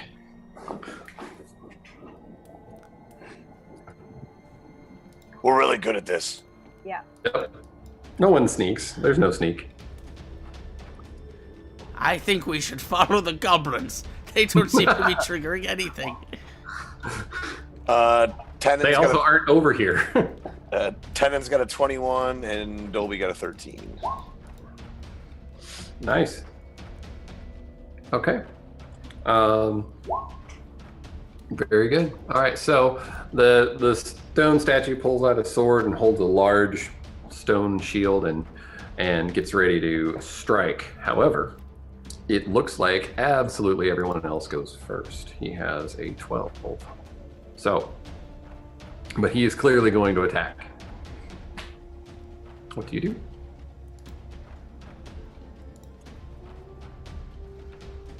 Who's going You're first? first. Tened's first, right? He had a 21. Shoot. Yep. Yeah. What do we want to do with Tenon, guys? What does he see happening? He sees the large stone statue draw a broadsword and a shield. Close the door!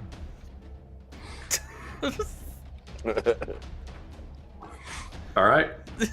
I figure that's exactly what he would say. No. All right. Should he try vicious mockerying this guy or something? Yeah, The he would, that's statue. what he would do. Yeah, he's gonna tell how stupid the statue's looking. Yeah, he would. He'd make him question all his life decisions. Your paint job sucks. Yeah. Right. Sweet. get wrecked. What is it? A DC? How does that work for this one? It's versus his DC 13, so he'll save against that. And, okay. And you know your impression is that he's a stone statue and doesn't have any way to take psychic damage, like he doesn't have a psychic. So nothing happens. But you guys. So who's next? We've got Askren, I think, as the 14. So no, Ivy's next. It's a stone statue.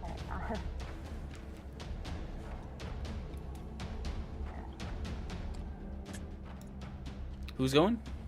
Me, I'm next. Okay. I have no idea what I'm doing.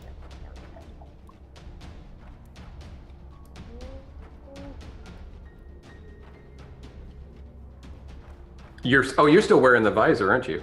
Yes. Okay. Like, show me anything? Is there anything? on Yeah. it? Yeah, you can see that it has a small set of runes across its chest that probably help to control this thing, or somehow magically have ignited, related to its being animated. Okay. All right, I'm gonna try to aim for that and shoot it then. Right. Okay. In that. Yep. Using your bow and arrow. Yeah. And again, I'm going to give you the advantage with that. Visor. Nice. Yeah, with the visor. Okay. So you hit the runes, and your arrow actually lodges in one of them, and it becomes unrecognizable. Not that you could recognize it in the first place, but you clearly are changing its shape. And it's still raising back to swing as if it was going to swing at Dolby, who's still in front. But then it just freezes there. And I don't know what I look like in the camera because I didn't have that part up. Oh, you were free. You've been freezing all You were night, so it's frozen. good. Yeah. Good. Very You're doing good. Running theme. All right. So everyone roll perception. Oh. Where are we? Perception. And you get advantage, Ivy. I am the best at these perceptions. Yeah, you're Wow, okay. Well, even Ivy with her. Oh, Teddy got a crit. Teddy got a crit. nice. All right. I don't know if there is any crit for this, but I'll still roll it. I mean, like, what would the enemy take extra damage? Yeah, I'll roll. you can see through the cracks in his flaws. Yeah. Sees The that it's not flaws- very well made. Yeah, the flaws in his armor. Tell us where to kill him. Another 48. Didn't I roll that last time? No, you rolled a 58, I think. Okay. Tommy's got like a thumb out of his forehead or something like that, so he comes back next week or the next session, like a horn in his head or something. Okay. He says, so Ten's like, oh man, that guy was real scary. Good thing you shot him in that the room there. It disabled the magical connection, and it clearly got him out of the way of the wall or the door that's behind him. You guys don't really ask Prince, and he can actually outline of a scene. Everybody else doesn't even know what he's talking about. So is it done? Are we safe from the statue? The statue's not moving. He's done. Oh. Fern will kind of Lieutenant's like... got over here, and he's like, "There's a door right here." Yes, go look behind there. Is there anything valuable? Anything helpful? Yeah. So again, with his critical success, he's like, "All you got to do." Well, he's already he's there, like- so yeah. Yeah. He pushes on a rock, and this door or this stone wall just moves to the side. Very nice. Doo-doo-doo-doo-doo. Oops, wrong layer. I'm getting there, guys. With a large clicking noise. And boom, you see another octagonal room. This is probably one of the far towers on the other side of the castle. In the center is a torch that is lit. Across the floor is tons of silver, as the rumors say in the childhood poems, goblins value silver even over gold.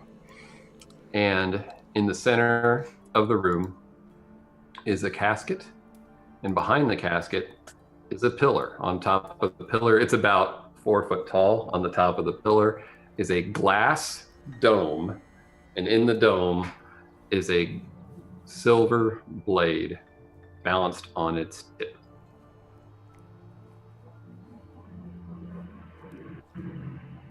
And Nothing else. And What are you gonna do? Now I want you to get there. probably just like, Who needs this much silver? Now, when we're looking in, is it just the blade, or is it a whole sword with including the hilt and the scat and everything else? It's just the blade, and that is what your understanding of the situation was with Blaze, is that Correct. Yeah, we have the hill. Is that what I think it is, guys? Herb's like, I think that looks familiar to me. I think that's it. It's been such a long time since I've seen it. I mean, it's been since Kaylin took it. Could that be it? Is this Blaze? Is this... I don't know. Why don't we ask? Wait, guys, everything has been trapped so far. Yes. Yeah. Yes. I'm pretty sure this is not going to be like anything, not like unlike anything else we've gotten into so far. Fern is gonna take one of his broken mushrooms and just throw it into the room. Alrighty. He over towards the case. Okay. Yeah. All right. So it hits the case, and the now familiar white light bursts out of the glass dome, but except it goes in 360 degrees and just burns up all the way around the room. Nobody gets hit. You're just enough out of range. Goes over your head, actually, right? Yeah, probably. Fern will throw another mushroom. Nothing happens. I'll throw another one. Nothing happens. Trying. All right, I think we're going to be mushrooms. I got a feeling this is going to keep I going. don't think this is gonna. He's like ready to throw another All right, one. all right. I think we got it. Ivy, do you see anything? All right, I have my monocle. Do I see? Can I see anything with my my monocle here, my visor? You're Mr. Peanut. Yeah, no, you don't see anything that looks trapped. As you look to the to the west, you can see another outline of a passageway that may go that direction. But beyond the torch, the casket, or the sarcophagus, and the pillar with the pedestal with the glass dome on it, you don't detect anything that looks out of the ordinary in this completely inordinary room. If you step a little bit into the room, you do get a whiff of decay. Let's get this blade, and then we can go home. Yes. Well, we get the blade. We still need to find Afkara. Do we, though? Well, do you know how to put swords together? I'll take that as a no. It looks like he's about to say something, but he doesn't. Yeah. All right. Kurt walks into the take room. a very cautious step into the room. Yeah, I'm thinking the same thing. Like one of those Tom and Jerry steps. Yeah.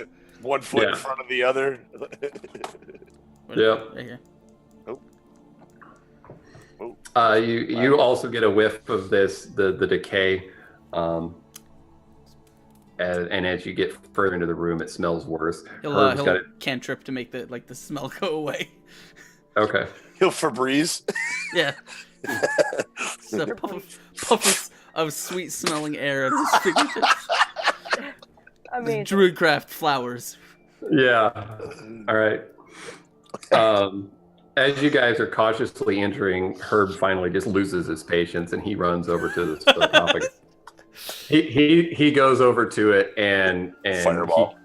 You notice that there's a bit of a crack where the top isn't quite centered on there, and he, with his old strength, he shoves, and you realize that you've been so disoriented by everything being the wrong size, you didn't realize this is actually a dauber-sized sarcophagus. He pushes the top open. He says, it's a dauber, and he's dead, and it smells bad. Fern will kind of walk over the coffin and look into it. Okay. You see a decaying Terran dauber. He's wearing, robes like Herb is. Mm-hmm. I think this has to be Othkara, but I don't know for sure. It's hard to tell. He's slimy. About how long has he been dead? Not so long that he's dried out, but I don't know. I mean, you can tell he's a really old guy. Mm-hmm. But he's too decayed to just see anything else. Yeah. I'll put Dolby will put If his this is him, he only died recently. Go on. Dolby will put his hand on Herbert's shoulder and say, "I'm sorry for your loss, old friend." Thank you. And he pats your hand back. At that moment, you guys hear footsteps coming from the west. Do we have the sword in our possession yet? Did he take the thing? No, we haven't taken it yet. Fern will instinctively cast Pass Without a Trace. Okay. And then what do you guys do? That's my second level spell. Should I grab this or what? You guys go in the room? Yeah, Oh, yeah. I assume we're wherever the coffin is. Yeah, I mean, you've got to be if you're patting Herb on the shoulder. Where's the coffin? Is it right by the torch there? Okay. Yeah, it's behind the torch, and then behind that is the thing. So I'm going to Gotcha. right here. Okay. You now perceive that there is a bunch of steps, almost sounds kind of like a herd coming this direction. Even with Pass Without a Trace, the awareness of something going on with the whole cannon and with the doors being open and things like that has got to be, you're smart enough to know that you're not going to be unseen forever with as much as that's happened in here. Does Dolby have time to grab the sword? Yes. I guess I'm going to grab the sword. The sword blade, Okay. yeah. All right. So you shove with all your might against the glass dome, and it falls off of the pedestal, shatters into 1,000 pieces, and there's a silver blade laying on the ground in a pile of silver pieces and glass. I will pick Roll it up. perception. Anyone close enough to see it? That would be all of us. Sweet. I'm right there, and I still don't see anything. Sweet. Perception. Let's see. 19. Okay. 19. Another crit for. Oh my gosh. Nice. For Tenet. That's All Oh two my god, crits for wait till he Tenet. finds out how well he rolls. This is Tenet. I'm going to totally do the impression of Tenet. Okay. Oh my gosh. Okay. You have got the thing in the bottom of the blade over there, the knife, the pokey stabby thing. It fits. You can see the hole in the bottom of the blade. There's an opening in it. You can just tick the blade. Ember goes inside it. Let's try it. Ivy. I'll hold Okay. it up so the butt end's facing Ivy. All right. Okay. And you. I think you're supposed to stick the sword in it, the dagger into it. All right, I gotta take my dagger out and stick it in. Okay. When you put the dagger into the base of the blade, it fits perfectly and locks into place. You all feel a rush of energy as the handle gets warm and little flames start to lick up the blade toward the tip. Hot. But don't hold the blade. Do I actually feel? Do I feel the heat into my hand because I'm holding the blade? Yeah. So you let go of it immediately, and Ivy instinctively, who has the handle, which magically kind of enlarged to be a two-handed handle, she instinctively just holds it up, kind of out of her own way, as the thing just lights into flame. At Nice. that moment, about 1,000, from your perspective, goblins are at the door, right here. Scene. There. That's where we'll end. 1,000 goblins! 1,000 goblins? I said from your perspective, there's more than you can count. They're all I piling don't, guys, the world is goblins. the world of goblins. I'm not real good at math. It could be 3. It could be 3 It goblins. actually, it could be 3 because they're pressed against the door and you just see the ones in front. That's all he sees. It's just an infinite. It's those those things that make it look like, I guess when you're in a bathroom with mirrors on either side. Yeah, and it's just the same. That's what it looks Somehow like. you're They in a just go mirror on and on and corridor. Reflecting back forever. The same 3 goblins repeated over and over and over. They have the same pose. Yeah, they all raise their sword at the same time. Looks really weird. Oh man. So that's where we're going to end it, guys.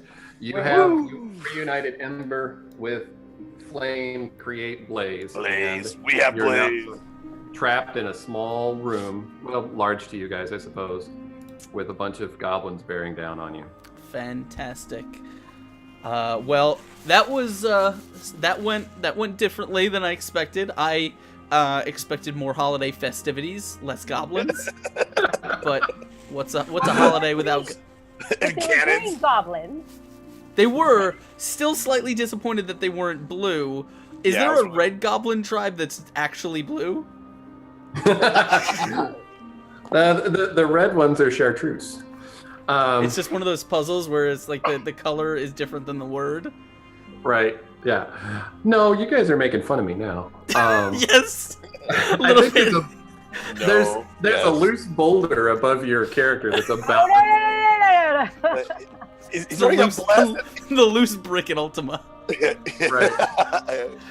He already got Wile E. Coyote with the cannon today. I did. That Yeah. was kind of fun. That was so good. Yeah. Who Yeah. puts a cannon in front of a door? A dead Afghara. Dead I love how off the guy died here, but not before trapping this specific corner of the castle that other people clearly live in. Right. Well, that's a mystery for another day. Yes. There was a lot of opportunity for us to go further, but I really wanted you guys to get this far today. That's fine. That's fine. I wanted that damn sword so bad for us to get it together. Yeah, our end of year finale. Anyway, do you want to take us into the closing ceremonies, Mr. Astro? Yeah, I mean, we've kind of expressed our feelings about what we thought about tonight. If anyone has anything else they want to add, guys, go ahead and let people know, especially where they can find you online, doing more role play stuff, doing more cool stuff. I guess I will go one by one, but there's just 2 of you, so you can fight amongst Right. yourselves. Go ahead, Ivy. Oh, first. Jess, go ahead. Okay, I'm Jess. I'm Board Game Girl on all social media, Instagram, Twitter, Facebook. And yeah, I play Ivy, who was able to have some insight into seeing some things today. There were no lasers out of chests or anything like that, but those goblins were crazy in a cannon. She did take out that sight thing on the cannon. That was Yeah. pretty cool. Did. Also, Just we're trying to keep you away from that bird. Yeah, and away from Desperately. the birds. Just no birds. Don't like Just birds. let's not do any of I that. had a nightmare, but yeah, it was okay. I was a little scared in the beginning, but it went well. There's a lot of goblins, though. I don't know how that's going to work out. Yeah. We'll see. Maybe they parlay. Right. Maybe they like silver. We have a lot of silver Oh, we we can could all trade them. trade to Look them. what we just dropped here for you guys. Yes, Look as who- we run away. I mean, technically, this is ours now. What about you? What about you, Judo? I am Judo Killer here on Twitch. I have just recently started streaming. Friday and Saturday afternoons, I stream Divinity 2 Original Sin. I've been doing some unboxing and some D&D related products recently as well, too, just for fun. And I am also at the Chris Herzog on social media. I am a jiu-jitsu and MMA instructor by trade, and I post a lot of technique videos on YouTube and stuff like that as well, too. You can check me out there. And awesome show today. Nice job today, Daryl. I love the end scene with seeing Ivy holding the sword up. I just envisioned it, the whole He-Man She-Ra-esque, like holding it up in the air, like it's the powers cracking through it, and she's standing in the doorway, and Sick. 1,000 goblins walk in. I hope we put Ivy on the throne. That's how we end things. Yeah, I like it. I'm taking To it. go jump up on it when the She-Ra, Princess of Power. It is heavy though. I mean, that's not a sword you're going to want to wield, but it is heavy. but it's awesome. But it looks cool as hell. That's what's important. It looks really cool. All right. What about you, Daryl? And hi, I'm Throck Plays Poorly on. Sorry. And I'm Throck Plays on Twitch or Twitter. No, I'm the other way around, I think. Yes, I'm the other way a around. variety streamer, except I get to really enjoy playing Throck, who thinks he knows more than he does. All right, I am Daryl. Back to me, not the other way. Splattered on all the internets, and I am the creator of the Dobbers, creator of both the module that we're playing for D&D, which hopefully I will write up someday, and a board game that we're going to be publishing on Kickstarter in early spring. Maybe I'm hoping for March. If you want to follow me on Twitch, that's going to be at Splattered Inc. So please come over and give me a follow. I'm going to be doing mostly creative stuff, drawing, and probably D&D behind-the-scenes creative stuff for this stream. But mostly, I just love getting to work with the characters and the things like that I create, and this is just an absolute joy for me. So I appreciate all of you.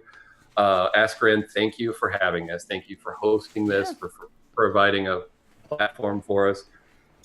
Jess, thank you for just introducing yourself to me at Gen Con last year and becoming Ivy, who's going to be everybody's favorite Sylvan Dauber soon. And thank you, Judo, for becoming my Twitch friend, where we talk about random stuff while everybody else is doing more important things. Like work. Right. So I just want you guys to know how much I appreciate you. It's been a great couple of months since we've started doing this, and I'm looking forward to a fun year next. Oh, man. Well, thank you guys so much for hanging out. Especially thank you to the cast. You guys are a ton of fun. Looking forward to more Dobbers, making the Dobber kind of culture here on Exploding Dice bigger, better, more interesting, more entertaining, more fun, and more weird in the coming year, as we are with all the content. So thank you guys for coming out every week and helping to make these streams so much fun. You guys are amazing, and I love spending time with you. You guys know me. My name is Askren. I don't have anything special to announce about myself. What I do have to announce, a couple things, are, again, a big thank you as the year is kind of coming to a wrap-up. We still have some more shows, but thank you to everyone, our sponsors, our charity things. If you guys have not been keeping up with the charity, it is going amazingly. We cracked $4,000 last night during our Monty Cook game. We actually got a $75 donation during the show. I don't know who it was from because it was anonymous. I don't know what it was for because it had no message with it, but thank you so much for the donation, guys. We are, of course, raising money for St. Jude's all month. And we're on our way. We're going to see if we can hit $5,000 before the end of the month. That would be amazing. We actually have 2 more weeks still to go, which is, a week and a half. If you guys want more charity D&D, if you want more D&D in general, first of all, let me get my doc here so I can tell you what's going on. The first thing that's going on is you should definitely come back, as I stall for time. Where are we? You should definitely come back. Tomorrow is the 20... Yeah. What? Oh, yes. It is the 3rd... Oh, sorry, I was confused about... Because it said it was the 21st today, but that's because it's after midnight. You should come back tomorrow morning at 9 p.m. or 9 a.m. Eastern. We are doing another charity game, again, run by Grant Ellis. He's doing those morning community game streams where you guys can hang out with some cool members from the community, watch some D&D, donate to charity, all of that goodness. Unmade, what's going on? Thank you, Mike. Good to see you. How you doing, my friend? And then, of course, you should come back on tomorrow night is Razor Coast. That we weren't able to play our last session, but we are definitely going to be back to it this week. And then, of course, Friday, I announced it on Twitter. We have our Friday Dicember that Jen Kretschmer is going to be dungeon mastering. And if you guys haven't checked it out, the players are going to be Jennifer Murrow and Jose Molina are both TV writers from shows you may know. John Amajandro, who's a voice actor for some video games and some cartoons. And then Keith Baker, who is the designer of Eberron and Illimat and some other cool stuff. So really, really cool cast on another great charity game. And then, of course, we're wrapping everything for the month up on the 29th. Tons of prizes still to go out. Tons of stuff for all of our supporters. Thank you guys so much for supporting the channel, for supporting the shows, and for supporting the charities. And of course, you can catch our schedule at any time. You can always check on Twitter or on Discord. If you guys already are not on the Discord, you should definitely be there. ! Discord in the chat. Let me do that right now. And you can join the Bomb Squad community where we hang out and we post dumb memes and we talk about some games. And you can get one. Definitely, if you don't have one of those Dice Thulu shirts, get one. I have 3 and they're my favorite shirts. They're I awesome. love them so much. Yep, I like mine. Yeah, they're real high quality. The art is amazing, done by our own community member Din Money. And just, yeah, I mean, we're coming out with more. I'm working on some other stuff. We've got a Writhing Moon shirt in the works, nice. as well as some other cool things for you guys to do, to pick up if you like them. There was only one other thing I wanted to say, and it just slipped my mind because I'm dumb. We will not have Dobbers next week. Right, yeah. A lot of stuff is going to be getting wonky over the next week because it is the holiday time. So no Dobbers, probably no. I doubt there's Writhing Moon. I don't think there's going to be a Dark Spring. But hopefully we'll be back with everything after the holidays, and momentum can pick up again. We'll be back on the 3rd. Yep. There was one other thing. I know it was important and I was supposed to say it. You have something to say? Oh, no. Okay. I'm just I hate when this I was happens. just like, we made it to level 4. Did we? Is that a thing? Yes. Oh, you will be level 4. He told us if we made it through this session, we were level 4. Yeah, that was he did promise that. Shit. And now we're gonna die by 1,000 goblins. Yes. No. That's not as bad as death by 1,000 paper cuts, but Goblin. slightly above. I don't think I have. I guess I had something that I thought I had something to talk about, but I don't. So I will say thank you guys for hanging out. I hope everyone has a wonderful holiday weekend, holiday week. If you guys aren't going to be here for the streams, if you guys are going to be with your family, have a great one. Get some rest. Enjoy the holidays. Have a good time. We will see you all bright and bushy in January. Lots of stuff is starting back up in January, so explosion of content when you guys come back, and of course we love to see your faces. That's it for me. I don't have anything else, so let's do what we do and let's pass the love on to someone else who's streaming right now. I think we're gonna go drop it on my friends over at Geekspace. They are awesome, and they've been doing this thing that I wanted to check out. So why don't we go say hi to them? Let me just make sure they're actually online right. Yeah, okay, they are playing right now. So we're gonna go play Geekspace. Check out Geekspace. Lauren is there. Lauren, you may know from our charity. Marcus is there. You may know him from the Dark Spring. They're playing a weird high school game that I have no idea what it is, but it looks amazing. So let's go say hi to them, guys. You know this. Is it Tales from the Loop? No, it's not. Oh, okay. But you guys know the deal. There's the raid command for Geekspace TV. They're awesome people, and we're gonna go pass the love on to them. We're gonna drop a raid in chat. Again, as everyone's saying, Merry Christmas, Happy Holidays, whatever you guys celebrate. Thank you so much. Solstice. Yes, the winter solstice too. Happy winter solstice. Let me start this thing up /raid. There we go.